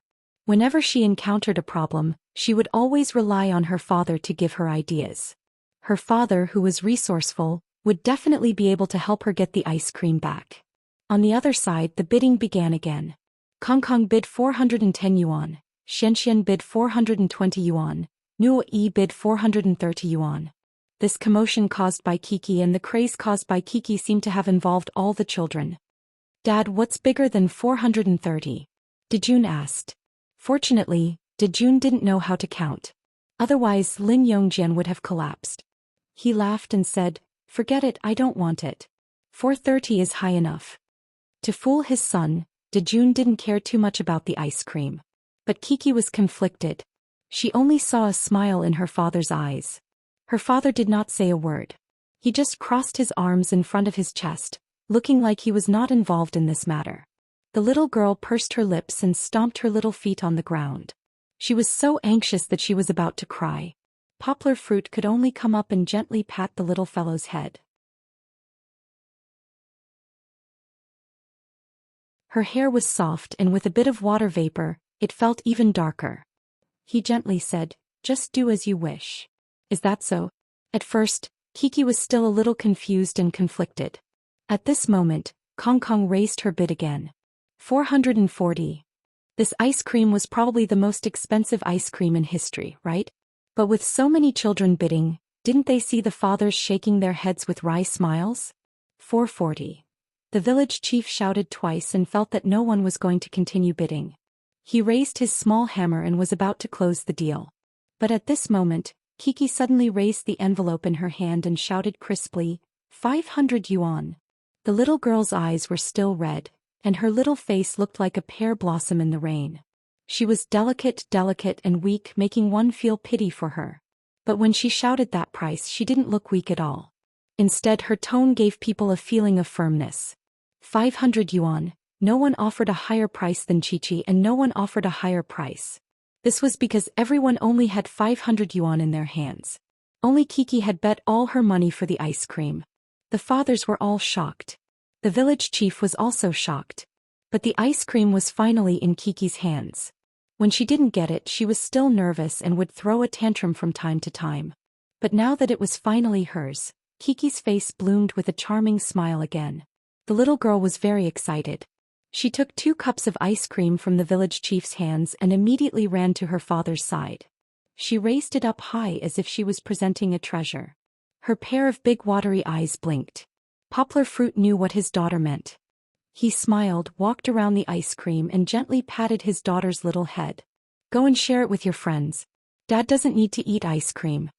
As he said that, he glanced at Xian. Xian really wanted to eat ice cream just now, but because he had participated in the bidding for the cucumber juice, he didn't have any more money to compete for the ice cream. In the end, he could only watch as Sister Kiki took the ice cream away. Xian couldn't help but hug his father and cry. In the end, he still had the temper of a child. Xian cried. No matter what his father said, he didn't have any intention of stopping. Until someone patted his back and a familiar voice came from behind. Xian, I'll share this ice cream with you guys. The crying suddenly stopped. Xian turned his head with tears on his face. He was surprised to see Sister Kiki putting a cup of ice cream in his hand. Kiki was very satisfied to see the change in Xian. She smiled happily and ran back to her father's side, shaking her ponytail without waiting for Xian to thank her. The cup of Kiki that was given out was shared with her friends. The remaining cup of ice cream was hers. The little girl was very happy. She was thinking about the ice cream.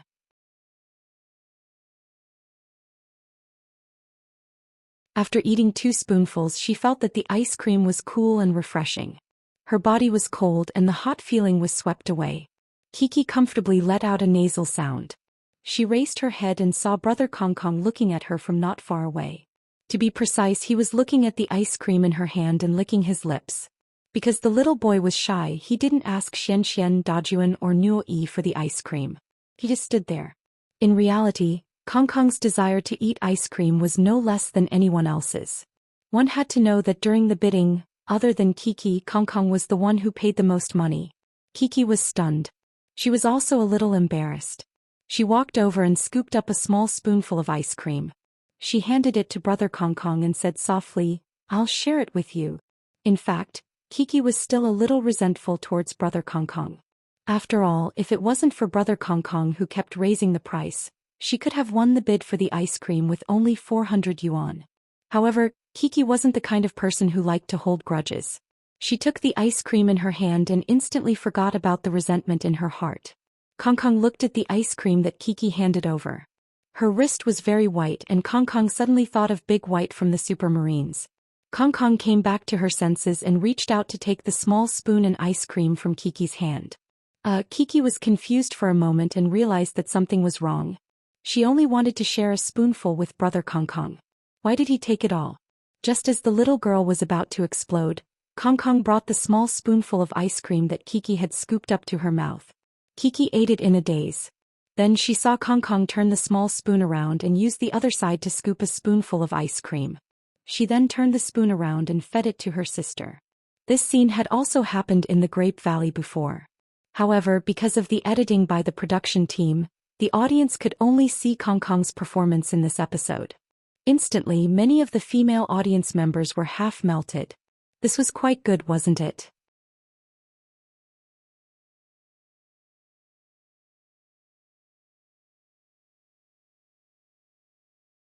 Chapter 1345. The ice cream was not finished yet, so the auction continued. Of course, to Kiki, who had spent all her money, the remaining items had nothing to do with her. But when the third item appeared, it was still the same as the ice cream, causing a stir among the 5 children. This time, the auction items were roasted chicken wings and drumsticks, as well as 2 bottles of Cuckoo Star beverages. Poplar Fruit smiled. He saw Xian crazily shaking the meat as if he wanted to take it for himself. As for Dejun, Nuo Yi and Kong, it was about the same. Kiki looked at the roasted chicken wings and drumsticks. The little girl pursed her lips. She knew she had no hope. The little girl turned around to look at her father, then turned around and buried her head in her father's embrace. Her depressed and regretful feelings were self-evident. "It's fine. You've already eaten the ice cream. Dad will make more for you when we get back. You can eat as much as you want." Poplar Fruit ruffled his daughter's hair and smiled. The popularity of the third auction item wasn't bad at all. Although without Chi-Chi's bid, everyone didn't behave so crazily, but slowly the price rose to more than 300 yuan. 400 yuan. Dejun shouted. Was he going to raise it to 500 yuan again? In this auction, from the moment Kiki started fighting for the ice cream, the bubble had already been created.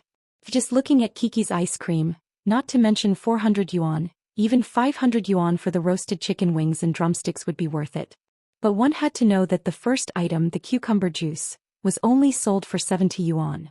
But obviously, without Kiki's disruption, the remaining fathers were more cautious and did not continue to raise the price. They felt that rather than spending all their money here, it would be better to keep it. There were more items to be auctioned later. At that time, no one would have the ability to compete with them. Lu Yi, who had not spent any money yet, had such thoughts. Thus, the third auction was decided. Thus, Xian began to wail over his roasted chicken drumsticks. Luckily, Big Brother Dejun gave him the chicken wings. Xian's sad little heart was comforted. Dejun ate the barbecued chicken drumstick himself. while QQ Star Beverage was given to Nuo E and Kiki. Kong didn't want it. Before the fourth auction item came out, Kiki was already lazily curled up in her father's arms like a kitten. If it weren't for the fact that they were still filming, the little girl would have wanted her father to hold her in his arms and curl her head into his neck. If you're sad, please comfort me. If he spent all his money at once, the rest of the game wouldn't be fun anymore. However, the fourth auction item was met with a cold reception. That was because it was not something delicious but a set of toiletries. Or rather, it could be said that it was the ticket to a comfortable hot bath in the jungle camp. But no one wanted it.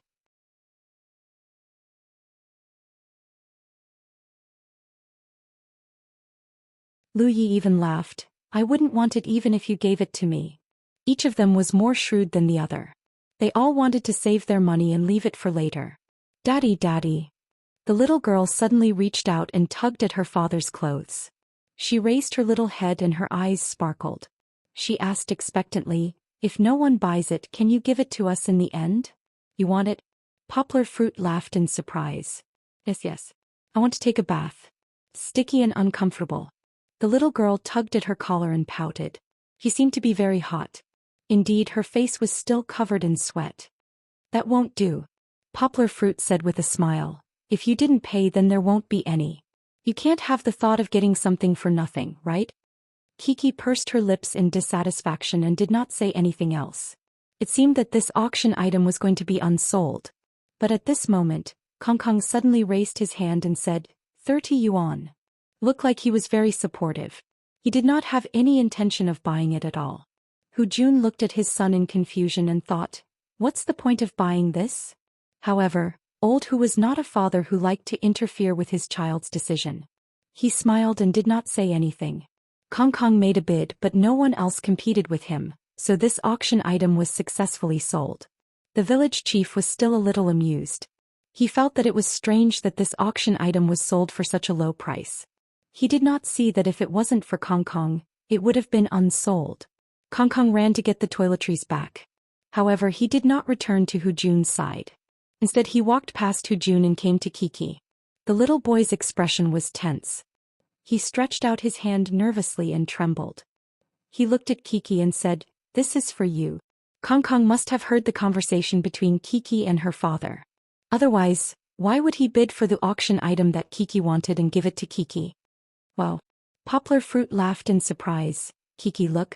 You shared the ice cream with Brother Kong just now. Now Brother Kong bought you some toiletries to repay you. Isn't that right, Kong? Kong looked nervously at Poplar Fruit and nodded. The few fathers smiled knowingly at this scene. Of course, there was still some surprise in their eyes. However, they did not think too much about it. After all, even Kong was still a child. It was not as complicated as an adult's relationship. Thank you, Brother Kong. Kiki was a little embarrassed. However, she still took the items and smiled sweetly. After saying that, she shrank into her father's arms and was unwilling to come out. Poplar Fruit was very satisfied. He felt that Kiki could at least learn two things from the auction. One was that when auctioning something you like, putting all your eggs in one basket might not be the best choice.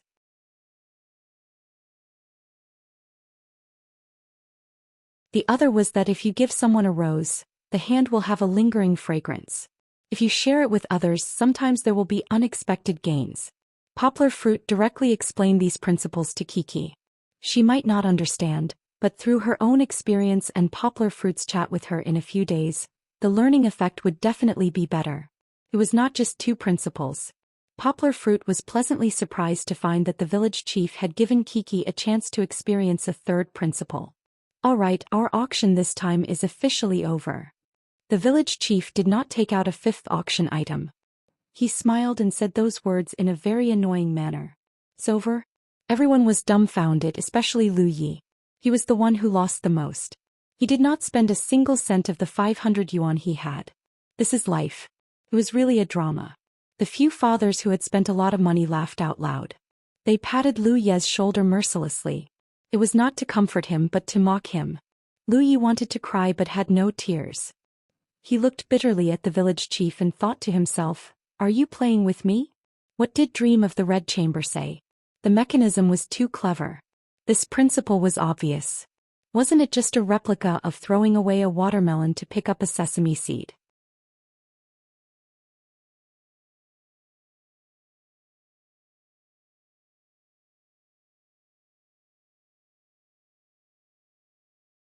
Chapter 1346. 5 people, only 4 items, not even enough people to share. Although everyone hated the village chief, the auction was still over.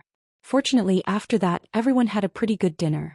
It was said to be an elephant meal, but it was more like a fruit feast. It was all vegetarian fruits, but they were arranged very delicately. Like a coconut tree made of mango slices and a flower bed made of red cherry tomatoes, this was definitely the work of a master. Of course, the children didn't have an eye for art. They wouldn't be reluctant to eat just because it looked good.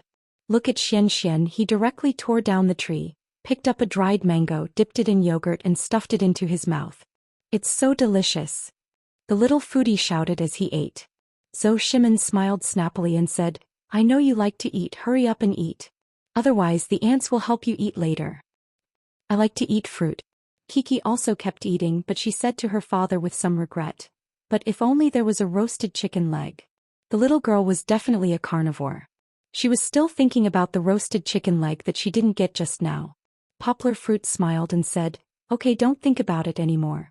Tomorrow, no, the day after tomorrow when we get home, Dad will roast it for you.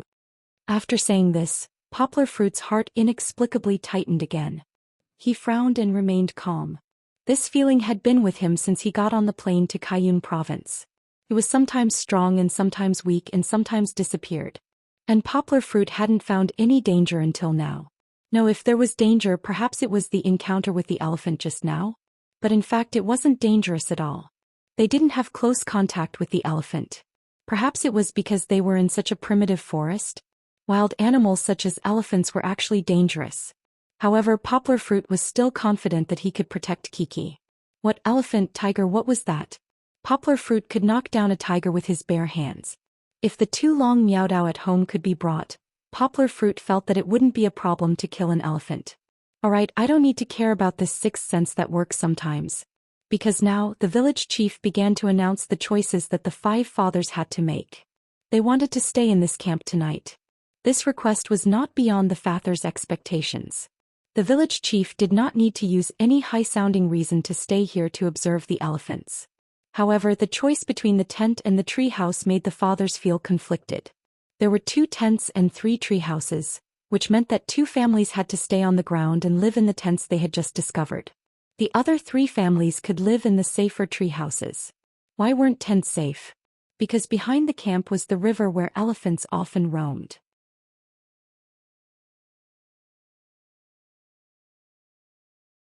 Who knew if elephants would appear in the middle of the night? In the animal world, they often came to the river to drink water at night. The more the village head said this, the more the fathers felt a chill down their spines. They felt as if an elephant was about to step on them. Why were the choices today so difficult? One moment they were exploring, taking a plane, and the next moment they were living in tents and dancing with elephants. They always had to bring the children to dangerous places. Of course, it wasn't necessarily dangerous because the program team had invited a team of real experts to help them track wild elephants. Moreover, the camp was protected by safety facilities. I'll do it. Xian and I will stay in the tent. Zhou Shimin looked at the other 4 fathers and raised his hand. He felt that he should take responsibility. After all, he was always called an Olympic champion. Most importantly, Zhou Shimin felt that Hu Jun and Lu Yi had sacrificed enough in the previous exploration, so they shouldn't be asked to stay in the tent tonight. Poplar Fruit thought so too. However, he still had to ask for his daughter's opinion. Kiki, let's sleep in the tent tonight, okay? No, why don't we stay in the treehouse? I want to stay in the treehouse. Kiki waved her small hand. Her eyes were filled with yearning for the treehouse. After all, the treehouse at Grape Gully wasn't a real one. It was just Kiki's imagination. Poplar Fruit secretly complained about the program team. They must have done it on purpose. They heard that Kiki liked the treehouse the last time, so they deliberately did it this time. If it wasn't for the treehouse, Poplar Fruit was very confident that he could persuade Kiki. However, the treehouse was too attractive to Kiki. Look, when we were searching for elephants in the forest, you didn't want your father to leave you, so Hu Jun and Uncle Lu Yi went to take a plane. This time shouldn't we be more generous and let Hu Jun and Uncle Lu Yi stay in the treehouse while we stay in the tent? Poplar Fruit still tried to persuade his daughter. But, Kiki was still a little reluctant. She looked at her father with a conflicted expression and was unable to nod her head. Poplar Fruit was having a headache when Lin Yongjian suddenly patted Poplar Fruit's shoulder and said, "Poplar Fruit, Dajuan and I will stay in the tent?" Poplar Fruit was stunned and hesitated for a moment before asking, "Can you do that?" "What are you saying? What do you mean we can't do that?" Lin Yongjian raised his head and laughed as though Poplar Fruit didn't believe him. Hence, it was decided that Lin Yongjian, Dajuan, Zhou Shimin and Xian Xian would stay in the tent on the ground. The other 3 pairs of father and son or father and daughter would stay in the treehouse on the tree. "There's one more thing," the village chief finally said. It turned out that in order to protect the safety of the camp, Zhou Shimin and Lin Yongjian, who were staying in the tent, had to take turns keeping watch. If they discovered any movement from the elephants, they had to immediately wake everyone up and evacuate. The danger was another matter. After all, no one had experienced it before. Lin Yongjian and Zhou Shimin were happily discussing who would keep watch for the first half of the night and who would keep watch for the second half of the night. "It's all right. After 3 o'clock I'll help you keep watch," Poplar Fruit said with a smile. He wasn't joking. After all, he had already woken up at 3 o'clock. He got up to help keep watch and let Lin Yongjian and Zhou Shimin, who had worked hard all day, sleep. This was what he should do. With that settled, Poplar Fruit held Kiki's hand and followed Hu Jun, Lu Yi and the others to find their own house. Zhou Shimin and Lin Yongjian also needed to pack their luggage and prepare to stay in the tent. The treehouse also required them to go around a small fenced path and then climb the stairs. Actually, it couldn't be considered a real treehouse because it was built with an iron frame leaning against the trees. It was a long and narrow platform that looked like a stilt house in the forest. There were indeed a few wooden houses on it.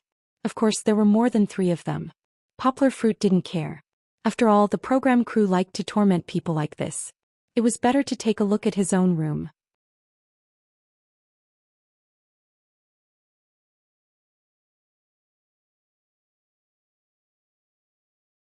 Chapter 1347. They were a little tired from playing that day. Although the children played around in the treehouse for a while, they eventually returned to their rooms to rest early. Kiki did the same. The little girl took a comfortable hot bath and went into the small treehouse. Under her father's care, she fell asleep quietly as her father told her a story. However, Poplar Fruit did not stay with her all the time. At around 3 o'clock in the morning, Poplar Fruit crawled out of the mosquito net. He carefully covered the mosquito net to prevent the bad mosquitoes from stinging the little girl. Only then did he put on his shirt. He was going to help with the night watch. He walked to the door and looked around the room. Although the room was immersed in darkness, Poplar Fruit could still see the little girl sleeping soundly. He was a little worried, so he closed the door and locked it. He did not lock it completely, but this might make him feel a little more at ease. Walking down and back to the tent camp, Poplar Fruit did not see Zhou Shimin or Lin Yongjian. There was only a staff member of the program team sitting on a small bench in the middle, dozing off. Sure enough, they just wanted to mess around a little. In the end, they did not make things too difficult for these celebrity fathers. Poplar Fruit felt that he had figured out the sinister intentions of the program team. He smiled slightly and went up to pat the staff member on the shoulder. The staff member suddenly woke up. He looked up and said shyly, "Teacher Yang, why are you here?" In the past, only a few female editors called Poplar Fruit Teacher Yang because they were young. However, some time ago, Poplar Fruit was promoted to the head of a new department in Higashiyama University and became the interpreter for the military parade. After the news spread, Poplar Fruit's academic status was consolidated. Therefore, most of the staff in the program team followed and called Poplar Fruit Teacher Yang. Compared to Lin Yongjian's Teacher Lin, this wasn't considered a compliment. It was more of a form of respect. They felt that Poplar Fruit was too amazing. Words like extremely talented and extremely knowledgeable were simply created for him. Poplar Fruit smiled and said to him, "You go to sleep. I'll guard here. Anyway, I've slept enough." Thus, Poplar Fruit was the only one left to keep watch. Poplar Fruit took a deep breath of the fresh air in the forest. Although the night had passed and the concentration of carbon dioxide had increased, The freshness of the air was still much better than in the city. In such a place, Poplar Fruit felt much more relaxed physically and mentally. Poplar Fruit wasn't idle either. He was bored anyway, and sitting around was even more boring. He might as well practice some boxing to train his body. Because of the existence of the camera, Poplar Fruit didn't practice his own Tai Chi.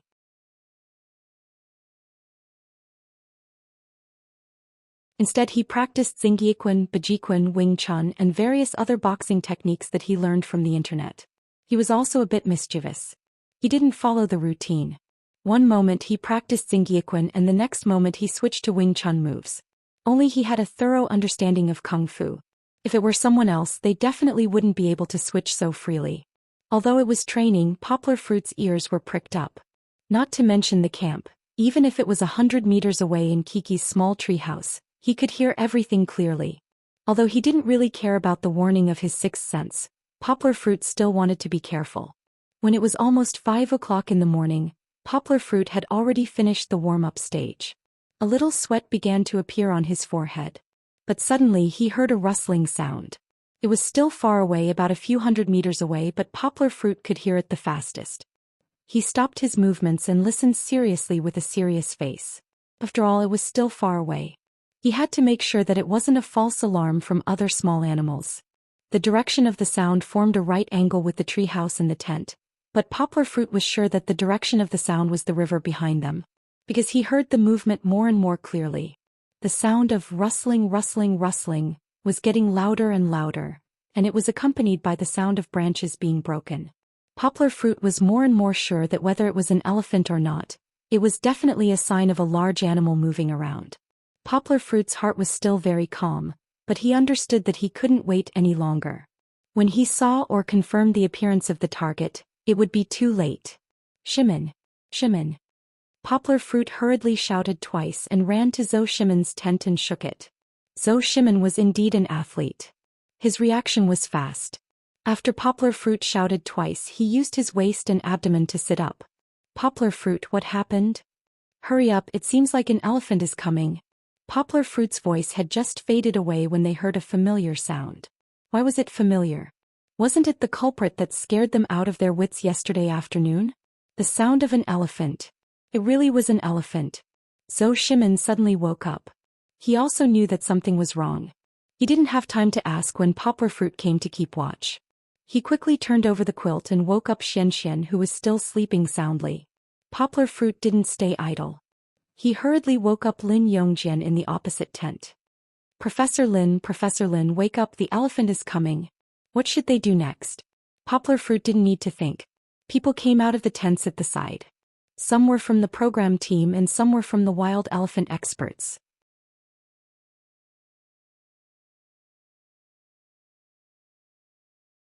An experienced female expert shouted, "Everyone, hurry up the tree, go to the tree house.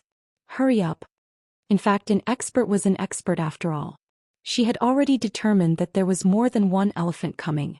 After all, wild Asian elephants were social creatures. Poplar Fruit was still helping to check the various tents, but soon he was pushed by the expert and rushed to the safety of the treehouse. In a hurry, in the chaos, Lin Yongjian didn't wear shoes and ran with Dejun, who was still in a daze. Zhou Shimin was a little better. He at least wore shoes, but Xian didn't. It was too late. Under the urging of the experts, everyone quickly evacuated. The people didn't see it. Only the camera hidden in the tree recorded this thrilling scene. Almost less than a minute after the last person left, the branches and leaves at the corner of the camera swayed. One after another, 2 to 3 meters tall elephants came out one after another.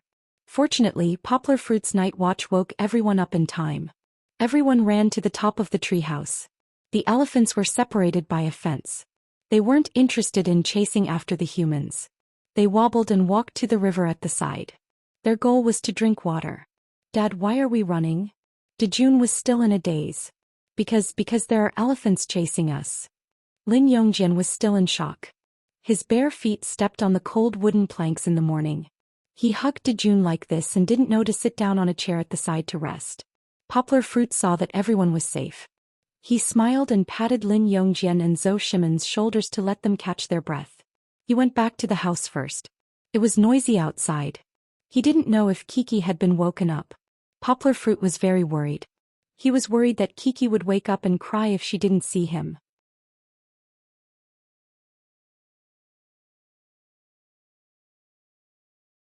Chapter 1348. Jun, who was alert, heard the noise outside. He walked out shirtless to find out what was going on. But he was an adult after all, and the children were still asleep. If he hadn't woken Kong Kong up, Kong Kong would probably be sleeping soundly. Kiki didn't wake up either. Poplar Fruit opened the door and saw that his daughter was still sleeping soundly. Poplar Fruit hesitated for a moment, but still woke up the little girl, who was like a sleeping beauty. After wiping her face and changing her clothes, Kiki had been dozing off in a daze, and from time to time she wanted to go back to bed and continue sleeping. "I'm still very sleepy." Kiki pouted her small mouth and said unhappily. "The elephants outside are coming. Xian Xian and Dajuan have already escaped." Poplar Fruit said with a smile, "Hurry up and change your clothes. Daddy will take you to see the elephants." The little girl didn't react for a moment, only to see her suddenly shake, and her eyes, which were still squinting just now, suddenly opened wide as if they had suddenly become two bright light bulbs. Kiki instantly became energetic. She didn't hide her joy, pulled her father's hand that was wiping her face and asked, "Is it really an elephant? Really? Daddy will still lie to you?" Poplar Fruit chuckled, rubbed his daughter's little head and said, "It's really an elephant. Daddy hasn't seen it yet, but I heard their cries." Then Daddy, let's hurry up, hurry up." The little girl became excited. She didn't even care to rinse her mouth, pulled her father's hand and wanted to walk outside. "Put on your shoes. Put on your shoes." Poplar Fruit chased out, but only let the little fellow change into slippers. Kiki's thoughts at this moment had already flown to the elephants that she yearned for. In the beginning, the wild elephant experts didn't allow the children to risk coming into contact with those elephants. Even the fenced ground was not allowed to go down to the children. Poplar Fruit could only stand on top with Kiki and look down at the elephants walking slowly not far away. The elephants seemed to be regular visitors to this camp. They obviously noticed the presence of Poplar Fruit and the others, but they were not vigilant at all. They just did what they were supposed to do. Some of them even stopped and exchanged glances with Poplar Fruit and Kiki upstairs. Looking at those eyes, Poplar Fruit suddenly felt like he was a caged animal being watched by a group of elephants. Well, this feeling was really weird, although Poplar Fruit knew it was an illusion because of the fence around the treehouse. However, Kiki was very excited. The little girl jumped around and was not afraid of breaking the treehouse. She waved at the elephant and giggled as she told her father about her discovery. "The elephant is so big, Papa, look at that elephant, it's twice as big as this one. Then they're so tall, even taller than Papa."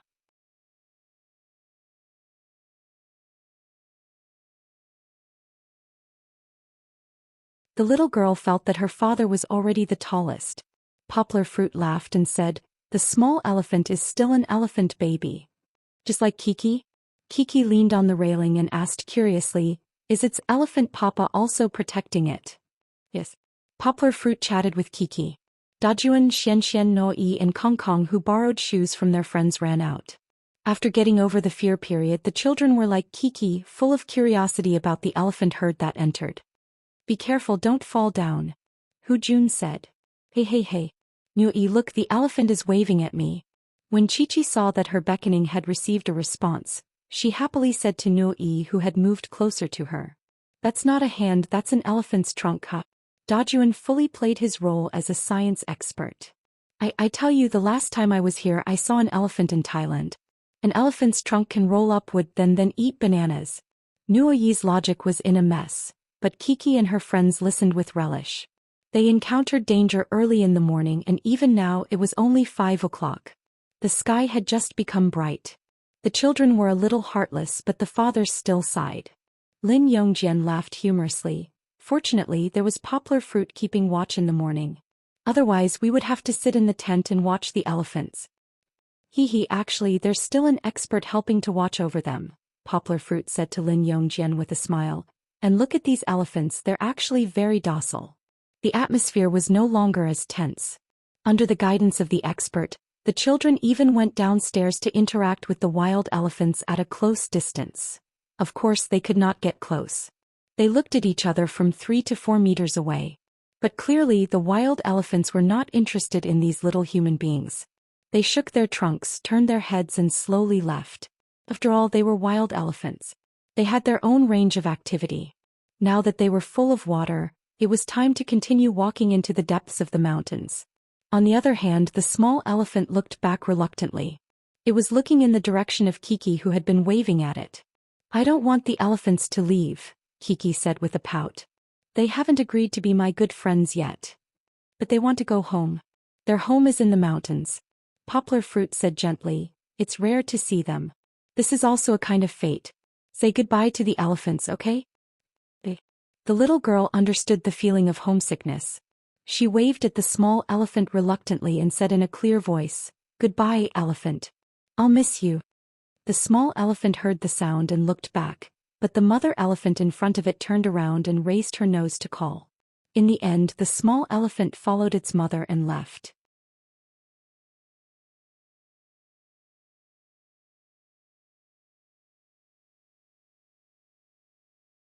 Although they had only met by chance, the 5 children who valued friendship and righteousness were about to cry.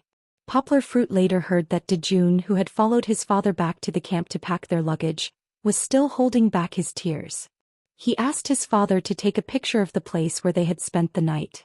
He took a picture of the flowers, grass, and even the night watchman's chair that had fallen on the ground and kept it in his memory. Kiki was the same. The little girl's eyes were also filled with tears. When Poplar Fruit was packing their luggage, she sat on the bed next to them, holding the wooden elephant that the experts had given her. She was dejected. Poplar Fruit said in amusement, "Are you still thinking about the elephant?" "I want to be friends with the elephant baby." Kiki pouted and sighed faintly. "We'll have a chance to see it in the future," Poplar Fruit said with a smile. "If you want to see an elephant, Daddy will take you to the zoo in the future. But then it won't be the elephant baby."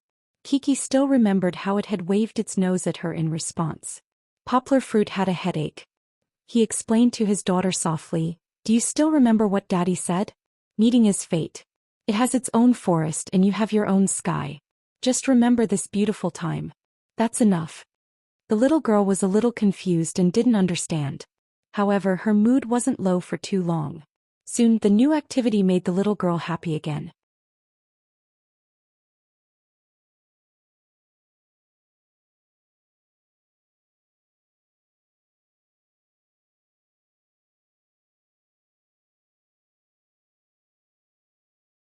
Chapter 1349. The recording did not end. Everyone returned to Meng Jinglai.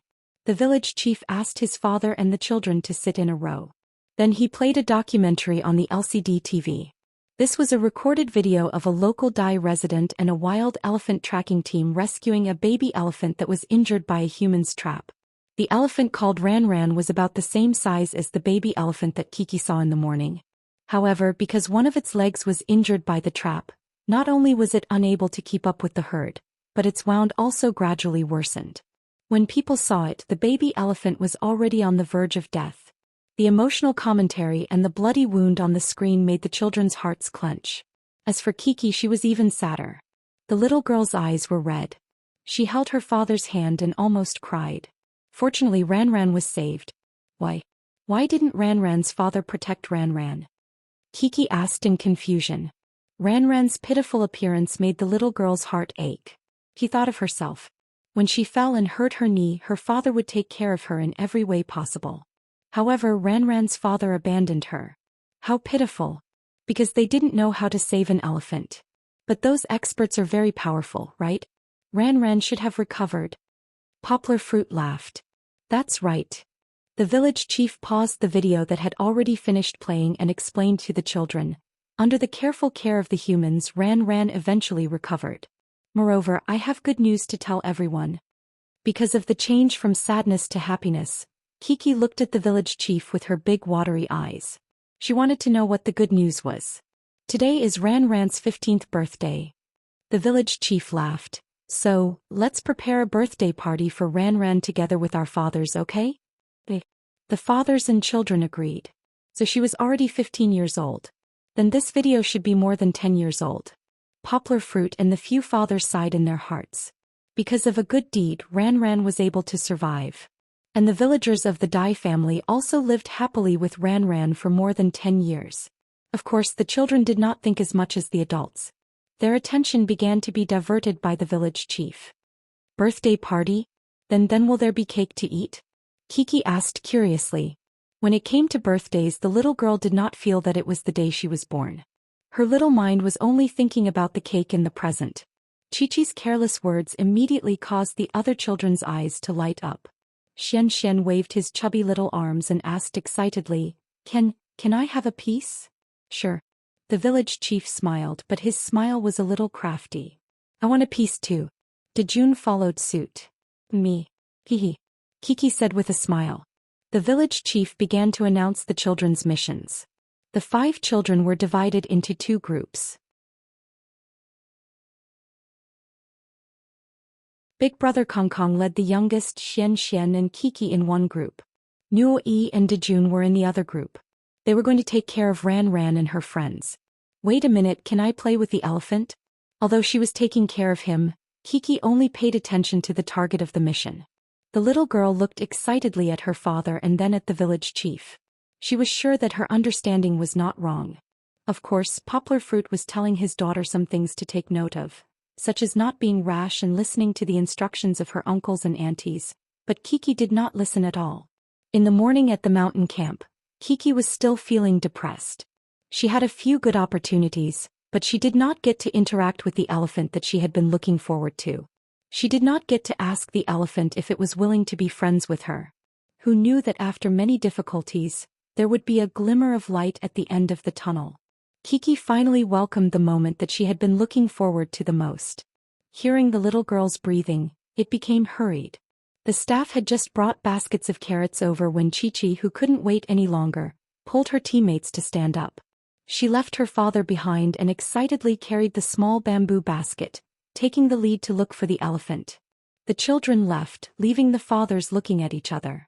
Hu Jun asked, You're only taking care of the children and not us adults?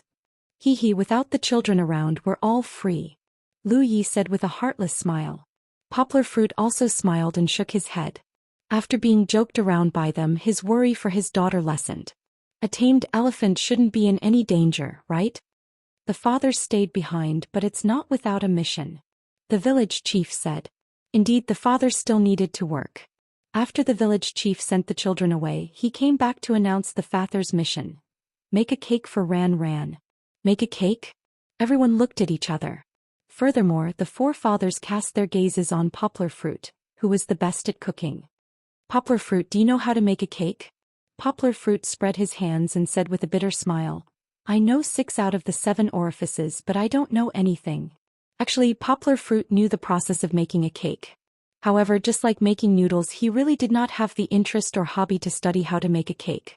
But was the program team really so thoughtless? When they arrived at their open-air kitchen, the fathers laughed. It turned out that the so-called cake was just for them to take all kinds of fruits and put them in the shape of a cake. That's true. How could an elephant like to eat butter and bread? I'm afraid Xian and the others will be disappointed. When they come back later they'll say, where's our cake? Lu Yi said jokingly.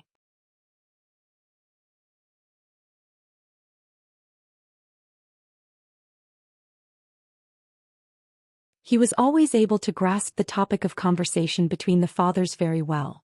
Just as the fathers were thinking about how to arrange bananas, mangoes, coconuts, and other fruits into the shape of a cake, the children had already arrived beside the elephant. There are so many elephants.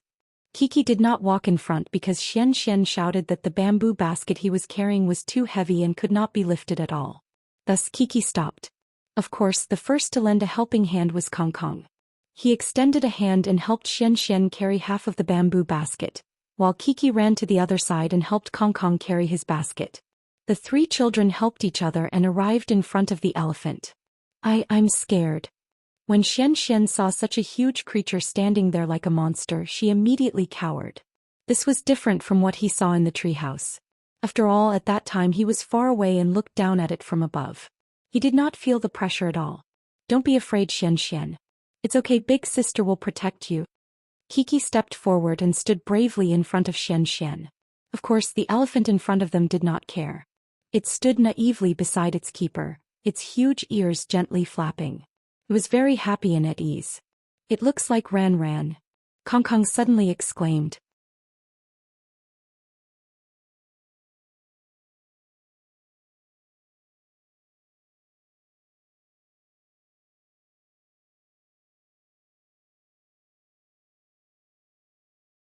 Chapter 1350. Ran, are you Ran? Hearing Big Brother Kong Kong's words, Chi-Chi curiously raised her head and looked at the elephant's big eyes.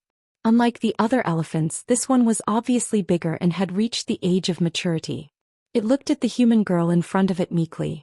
Although there was no distinction between beauty and ugliness in the eyes of elephants, it could clearly feel the gentleness and kindness emanating from Kiki.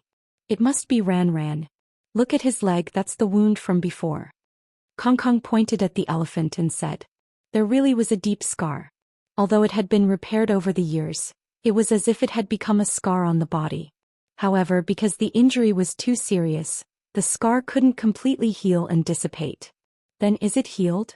Xian asked in a childish voice. It healed a long time ago. How could it not be healed after 10 years? Kong Kong said like an old man. His tone was the same as when he was woken up in the morning, pretending to be an old lady. Ran, you're so pitiful. Kiki reached out her hand and touched Ran's trunk. Ran lifted its trunk and gently patted Kiki's head. The little girl was wearing a round hat, but she could still feel it clearly. She giggled and said, Aya, it's so itchy. Kiki took out a carrot from her bamboo basket. Under the guidance of the Dai uncle, she placed it under the elephant's trunk. Ran's long trunk agilely stretched over, and the tip of the trunk cleverly picked up the carrot and put it into its mouth. Although Ran's tusks were very long and sharp, its gentle personality didn't make it that scary. Seeing that Chi-Chi and Ran were having so much fun, Kong Kong and Xian couldn't help but move forward, especially Xian. He felt that with his sister as a precedent, the elephant shouldn't be as scary as he imagined, so he tried to feed Ran a banana. After playing with Ran for a while, Kiki and Kong Kong still had to complete their task. They didn't need to take care of Ran, but its good friend Ming. Kiki had feelings for Ran. Although Ran didn't answer when she asked if it was willing to be her friend. How could it answer? Elephants can't talk. Ran's intimate actions still gave Kiki a satisfied response. Ran, let's go take care of your good friend Ming first. Then I'll come back to play with you, okay? Chi-Chi pulled Ran's elephant trunk and patted it gently as if she was comforting Gold. She said softly. Of course Ran wouldn't nod and say yes, but it seemed to understand human nature. Just as Kiki was about to pick up the bamboo basket and walk to Ming, Ran suddenly stretched out its trunk and grabbed the handle of the basket easily.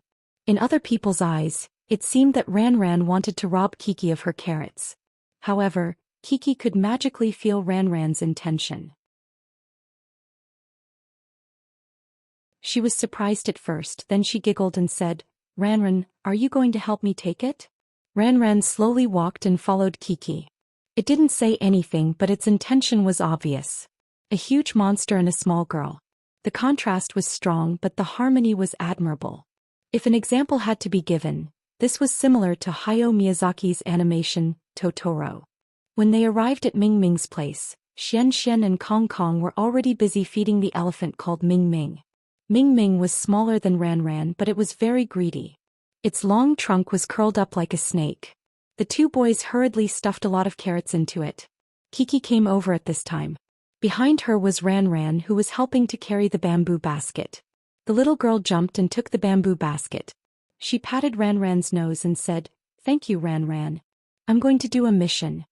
Kiki's mood at this moment was like the lazy white clouds in the sky. It was bright and beautiful. If a group of elegant white cranes were added, it could play a happy song. She excitedly added bricks and tiles to the carrot mountain in Ming's nose with Xian and the others. Suddenly, Kiki felt her waist was gently bumped. She looked back and saw Ran retracting its long nose. You did something bad and still want to pretend that nothing happened. I know it's you. Kiki giggled. Ran is so naughty. Ong, Ran raised its nose and softly called out. Do you want to eat too? Kiki understood Ran's meaning. This feeling was very mysterious, but Kiki understood. She scratched her head, picked up a carrot and handed it to Ran. Ran rolled it up and stuffed it into her mouth. Is it delicious? Kiki giggled and asked. Ran didn't say anything. He just looked at Kiki. Kiki translated Ran's meaning. You think it's delicious and still want to eat, right? Hee, but you haven't said thank you yet. The Dai uncle who followed Ran looked at Kiki in surprise. He knew that Ran was gentle, but it was rare to see someone like Kiki who could play with Ran Ran so freely.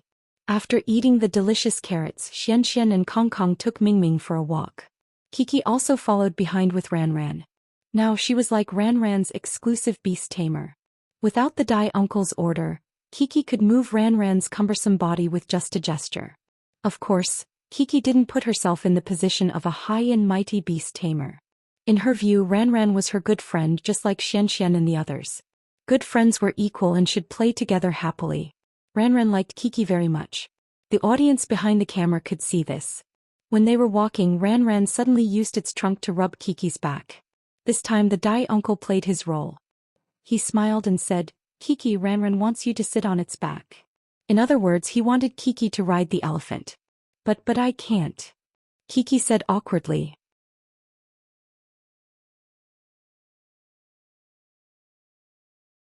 Ran Ran stretched out her trunk and was about to wrap it around Kiki's waist. The Dai uncle was shocked. "My daughter is weak. Who knows if Ran Ran can control her strength well?" He hurriedly waved his hand and said, let me help you up." With the help of the Dai uncle, Kiki successfully got on Ran Ran's back. The program crew was still a little worried and motioned for Ran Ran to continue walking. They stood in place, afraid that Kiki would be bumped off. Whether it was serious or not, if she was accidentally stepped on by the elephant, the consequences would be the same as being run over by a truck. However, Kiki was very happy. She sat firmly on Ran Ran's back and looked around. She happily patted Ran Ran and said, "Ran Ran, you've grown so tall. You're amazing. I think I've become taller too." Ran Ran didn't know if it understood Kiki's praise or not, but it raised its trunk and barked happily.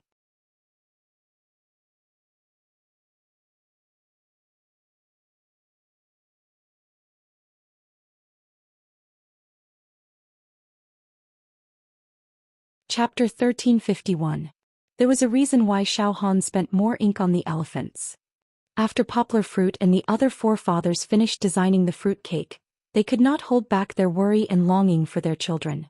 They all walked over to see how the children had completed their task. Ha ha. Hee. From afar, the fathers could hear the laughter of their children. Over there, it wasn't just the little ones, it wasn't just the big guys, there was also the splashing of water and the joy that filled the sky. Kong Kong and the rest were bathing the elephants. The water pipes were in the hands of the children. They sprayed the water out and let Ran Ran and the other elephants take a comfortable cold bath. It was already midsummer, especially in a hot place like Cayenne. When the cold water sprayed in the air, not only did the elephants feel comfortable, the surrounding air also seemed to have become much cooler. The elephants were really docile. Wang Wang, who was on Nuo Yi and Dejun's side, even lay down and let Nuo Yi and the others who were not tall enough help bathe themselves with brushes. However, the elephant's body was too dirty. Nuo Yi only used a brush to brush it twice. The brush turned completely black and the bristles were mixed with all kinds of grass and soil. It was not just black but also a kind of nausea that made the children feel uncomfortable. "Hey, I don't want to brush it anymore." Nuo Yi went on strike. On this side, Poplar Fruit found his daughter. She was holding a water pipe and playing with Ran Ran. When she saw her father, she could not wait to introduce her new friend to her father. Although Ran Ran was 14 years old, she was still a little mischievous. When Kiki was not paying attention, she secretly stretched out her long nose and sucked some water from the water pipe. Then she suddenly sprayed it at Poplar Fruit. What?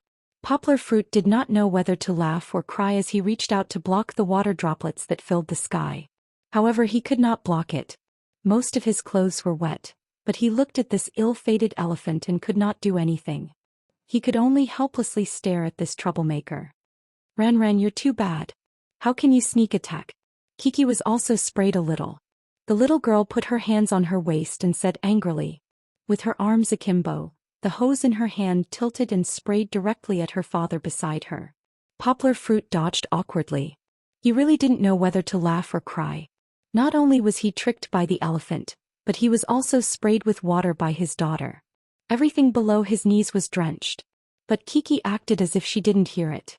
She held the water pipe and played with Ran Ran. In order to let Kiki bathe the tall Ran Ran, Poplar Fruit even picked up the little fellow and let Kiki sit on his neck. Then he held the hose and sprayed wherever Kiki pointed the brush at.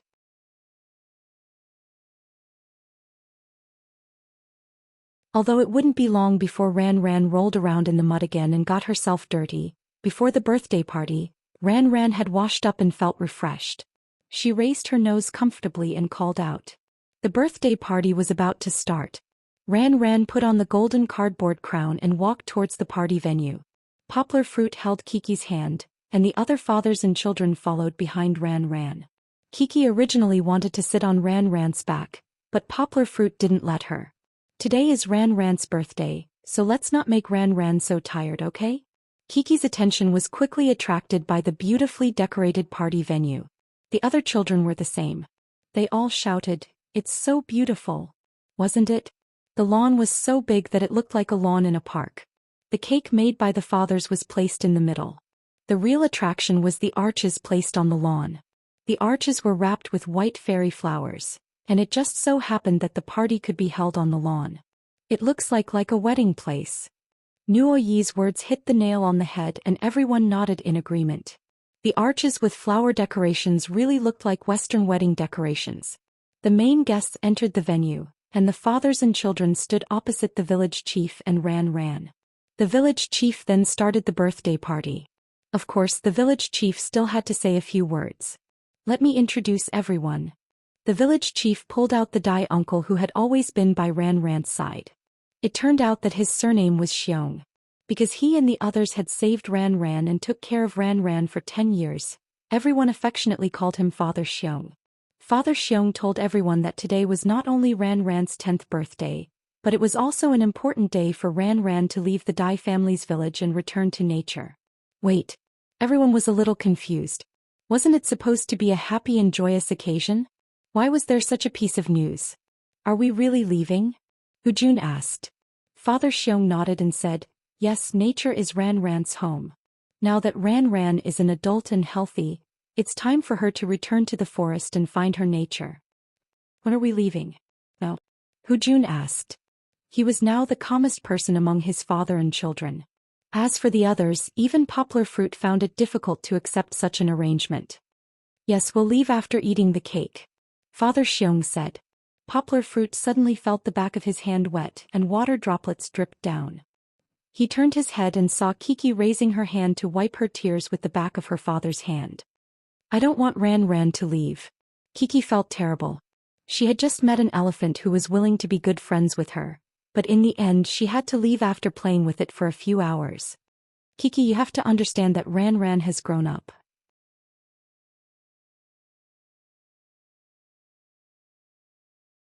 She needs to go to the forest to find her own happiness.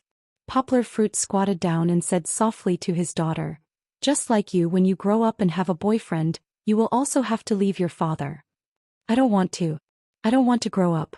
I don't want to leave Papa. Kiki pouted and said with tears in her eyes. Suddenly, a long nose reached over and gently touched Kiki's waist.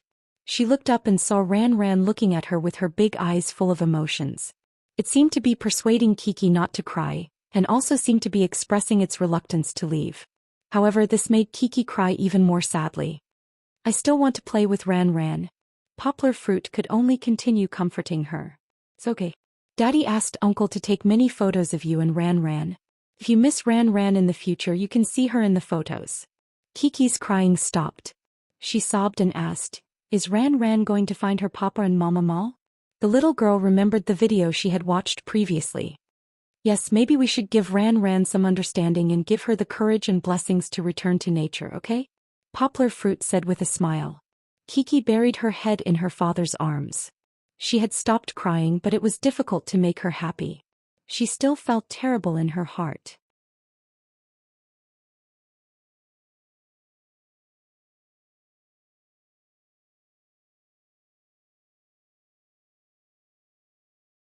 Chapter 1352. All good things must come to an end. Although Kiki was reluctant to part with her new friend Ran Ran, she still held back her tears. Together with Nuo and the others, they fed Ran Ran many of its favorite fruits. Unlike Chi-Chi, although Dajuan and Kong Kong were more or less reluctant to part with their father and asked him all sorts of questions, they didn't cry because of this matter like Chi-Chi. Of course, Xian and Noi did not need to be mentioned. They did not understand the complicated feelings of parting, not to mention the friendship between humans and animals. Therefore they only picked the fruits they liked to eat and fed them to Ran Ran. Of course they secretly ate some themselves. What was interesting was that although the cake was different from what they had imagined, none of the children remembered it because they had had too much fun with the elephants just now. Otherwise, if the cake was gone, they would definitely pester the village chief and father to get it back. The laughter of the birthday party was more than the sadness, but behind the laughter there was endless sadness. After all, they still had to part and it was time to part. Father Bear held Ran Ran's hand and walked in front, while the fathers walked behind with the children. They came to the small path up the mountain from the village. The path was winding and weeds intersected, but at the end was the endless Saidanbana forest. That was where Ran Ran would live and breed in the future. Yes, Ran Ran had already grown up. It was time to enter the forest and find its mother elephant. Poplar Fruit placed his daughter on his neck and let her say goodbye to Ran Ran. The little girl didn't burst into tears at this moment. Although sparkling and translucent tears were swirling in her eyes, she endured it because her father had told her to support and encourage Ran Ran. After all, the forest was Ran Ran's home.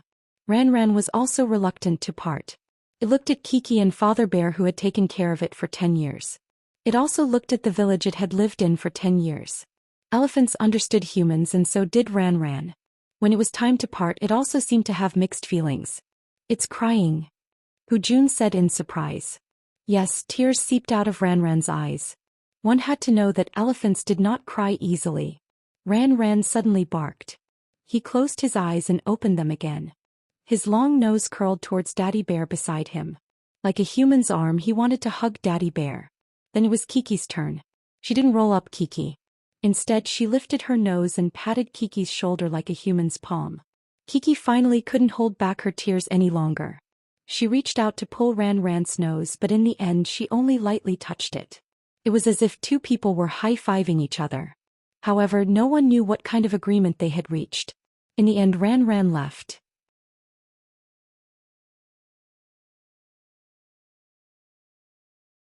Kiki watched through her teary eyes as Papa Xiong led Ran Ran into the mountains step by step. In the end, Ran Ran didn't look back and walked into the boundless forest. The fourth journey had come to an end. After the game, the father and the children went home one after another. They went back to the place where they lived the day before. Of course, they weren't going to stay there tonight, so they had to go back and pack up their unpacked luggage. They were going to take the production crew's car back to Kunming overnight. From there, they would take a plane back to their respective homes. Poplar Fruit did the same. He took Kiki back to take a shower first. When he was bathing Ran Ran just now, he was wet and covered in a lot of mud. He would feel uncomfortable if he didn't take a shower and change his clothes. After the little girl took a shower, her emotions stabilized. After all, she wasn't Lin Dayu. Although she was sad, she maintained an optimistic attitude. She was overjoyed at the thought of going home. She chattered about going home, saying that she wanted to go home and show Mama Ma the photos of the past few days. "I'll take a shower first." Poplar Fruit couldn't be bothered to listen to his daughter's nagging. He smiled and said, "Sit here obediently and wait for Daddy. Don't run around. Otherwise, I'll leave you here later and not bring you home." "Hee, Papa, you're scaring me." Kiki jumped around and laughed. The little girl didn't fall for her father's tricks. She shook her long hair that had just been washed. It was still a little wet and couldn't be dried. It was very uncomfortable. She had to let it dry as soon as possible. Poplar Fruit had only been in for 2 minutes when Kiki knocked on the door. She said softly, "Papa, Papa, I want to say goodbye to the Nuo family's peacock." The little girl's memory was really good. She could still remember the peacock when she first came to Mengjing. It was probably because it stimulated Kiki's emotions, right? But unfortunately, Poplar Fruit had just taken off his clothes, soaped up, and was about to wash his hair. Moreover, he hadn't bathed for the whole day yesterday and was sticky. Poplar Fruit couldn't come out like this. He shouted, "Wait a minute, wait for Daddy to take a shower, then I'll take you there." "No." Chi-Chi giggled. "Uncle Lou, the photographer, said he can take me there." The cameraman who was following them was also packing his luggage. He didn't need to take any more pictures, but when he heard that Kiki was going to confess to the peacock, he felt that it should be good material, so he turned on his camera and prepared to follow them. After hearing the cameraman's explanation, Poplar Fruit was relieved. With the cameraman following them, Poplar Fruit was still very relieved. After all, this cameraman was in charge of him. When Kiki received the mission card for her birthday, it was also this cameraman who took pictures. Come back quickly.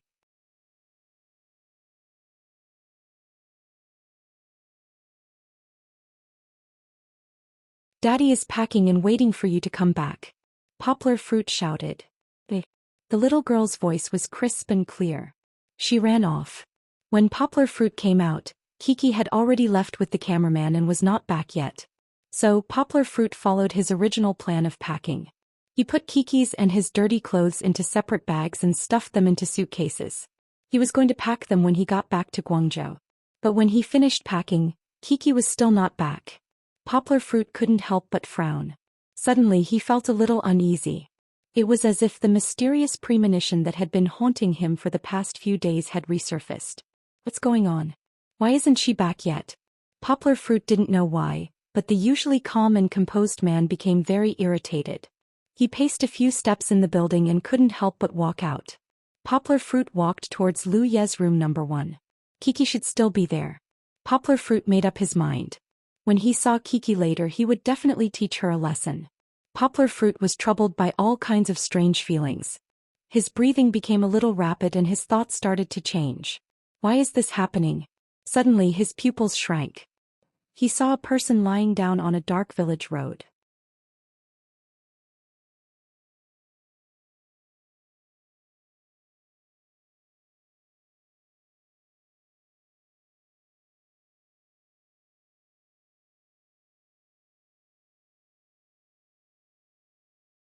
Chapter 1353. Poplar Fruit was very familiar with the person on the ground. He was the cameraman who accompanied Kiki to bid farewell to Peacock. What happened? What happened? Yongguo's mind was in a daze. He staggered back 2 steps and then rushed forward without a care. He had already realized something, but he didn't dare to believe it, so he ran 2 steps before stopping. He bit his lip to clear his head. When he relaxed his teeth, a deep imprint was left on his lips. Something must have happened. Yongguo turned back and squatted down to check on the photographer, Old Lu. Old Lu was injured. He was hit in the forehead with a stick. He was still alive but fainted. His breathing was normal. Of course, it was unknown whether he had a concussion or not. However, Poplar Fruit could see a long swollen mark on Old Lu's arm. It was very long and should have been caused by the stick. It was similar to the one on his forehead. What Yongguo was thinking about wasn't the damage caused by the staff, but the reason for the staff's appearance. Actually, Poplar Fruit, who had reached the level of a grandmaster, was very good at simulating movements. His brain spun quickly and he immediately constructed the scene at that time. That person must have launched a sneak attack from behind, but Old Lu discovered it by accident. Old Lu hurriedly raised his arm to block the attack. In pain, the camera fell to the ground. After all, Old Lu was not a martial arts expert. He was just a normal person. Even though he managed to dodge the first hit, he could not dodge the second. The second hit landed on his forehead and knocked him out. This was definitely premeditated. Poplar Fruit took a deep breath and forced himself to calm down. He needed to think, to consider all the details that he had seen. Old Lu was injured, the camera was missing. Kiki should have been in an accident as well. Poplar Fruit's head was spinning, but he was good at multitasking. One of his thoughts represented his emotions, but the other represented his intelligence. What were they trying to do? The camera was stolen because they did not want to expose themselves. Poplar Fruit would not be able to track them down. However, Old Lu must have seen the attacker. As long as Old Lu woke up, there would be a clue. In the midst of the chaos, Yongguo woke up in a daze, only to find that she was being supported to sit on a chair. Who was the director? The program crew seemed to be in a mess. Producer Xia was there with a gloomy face, shouting and calling for the program crew to run around, trying to find the missing Chi-Chi. Yes, even though Poplar Fruit was thinking, he could not control his body. When the crew found him, Poplar Fruit was slumped beside Old Lu. Someone knew what had happened because Old Lu was not the only cameraman in Poplar Fruit's house.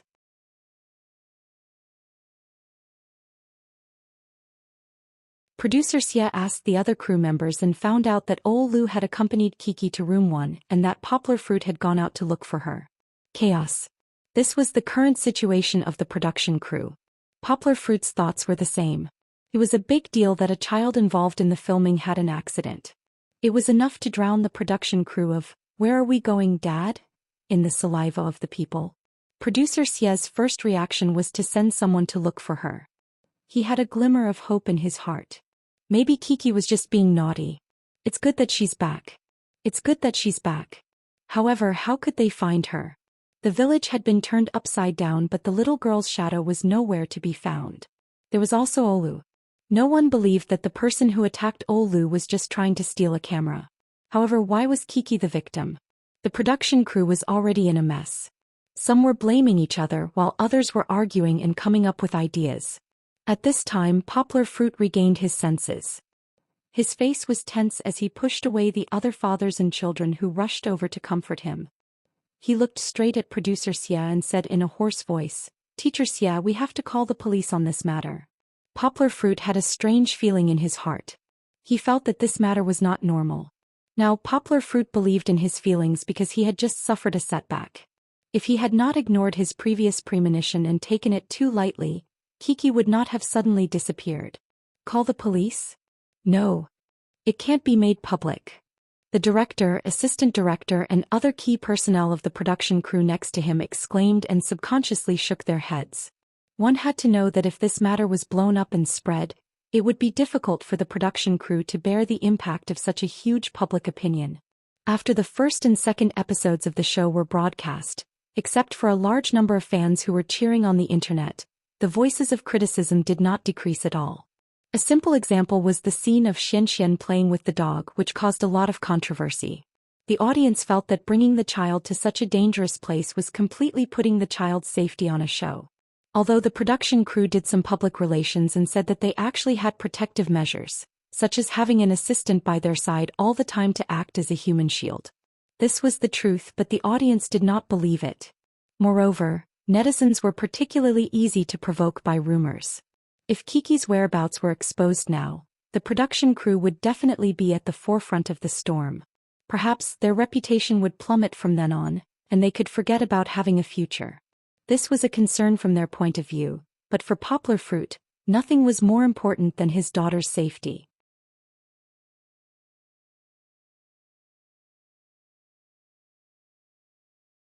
He looked at Producer Xie with a gloomy face and said stiffly, "Teacher Xie, you know that if anything happens to my daughter, you can't hide it." How could they hide it? Not to mention the reporters and paparazzi everywhere. Even if they hid, what if Kiki disappeared later on in the show? One had to know that Kiki was not an insignificant character. If this show was counted as a movie, then Kiki was the female lead and the only female lead. Who dared to say that the show could easily lose her? And then the audience, who had completely fallen in love with this clever and cute girl after 2 episodes of the show, would be indifferent. Poplar Fruit, calm down first. Zhou Shimin pulled Poplar Fruit's arm and said worriedly, "Making a scene won't solve the problem. Let's discuss the countermeasures." Poplar Fruit also knew that making a scene wouldn't solve the problem, but could the production crew, who only knew how to look at the camera, find Kiki? That was impossible. He took a deep breath and looked at Producer Xie, who was in a difficult position, and said, "Call Kai Yun's public security department for help. I'm very familiar with them and they can minimize the impact." He couldn't drag this on. Yang Guan knew that there was a golden 24-hour rescue in other countries. He didn't dare to drag this on. He didn't know what would happen to Chi-Chi if she fell into the hands of those criminals. You're tuning in to the Dreamy Chapters YouTube channel.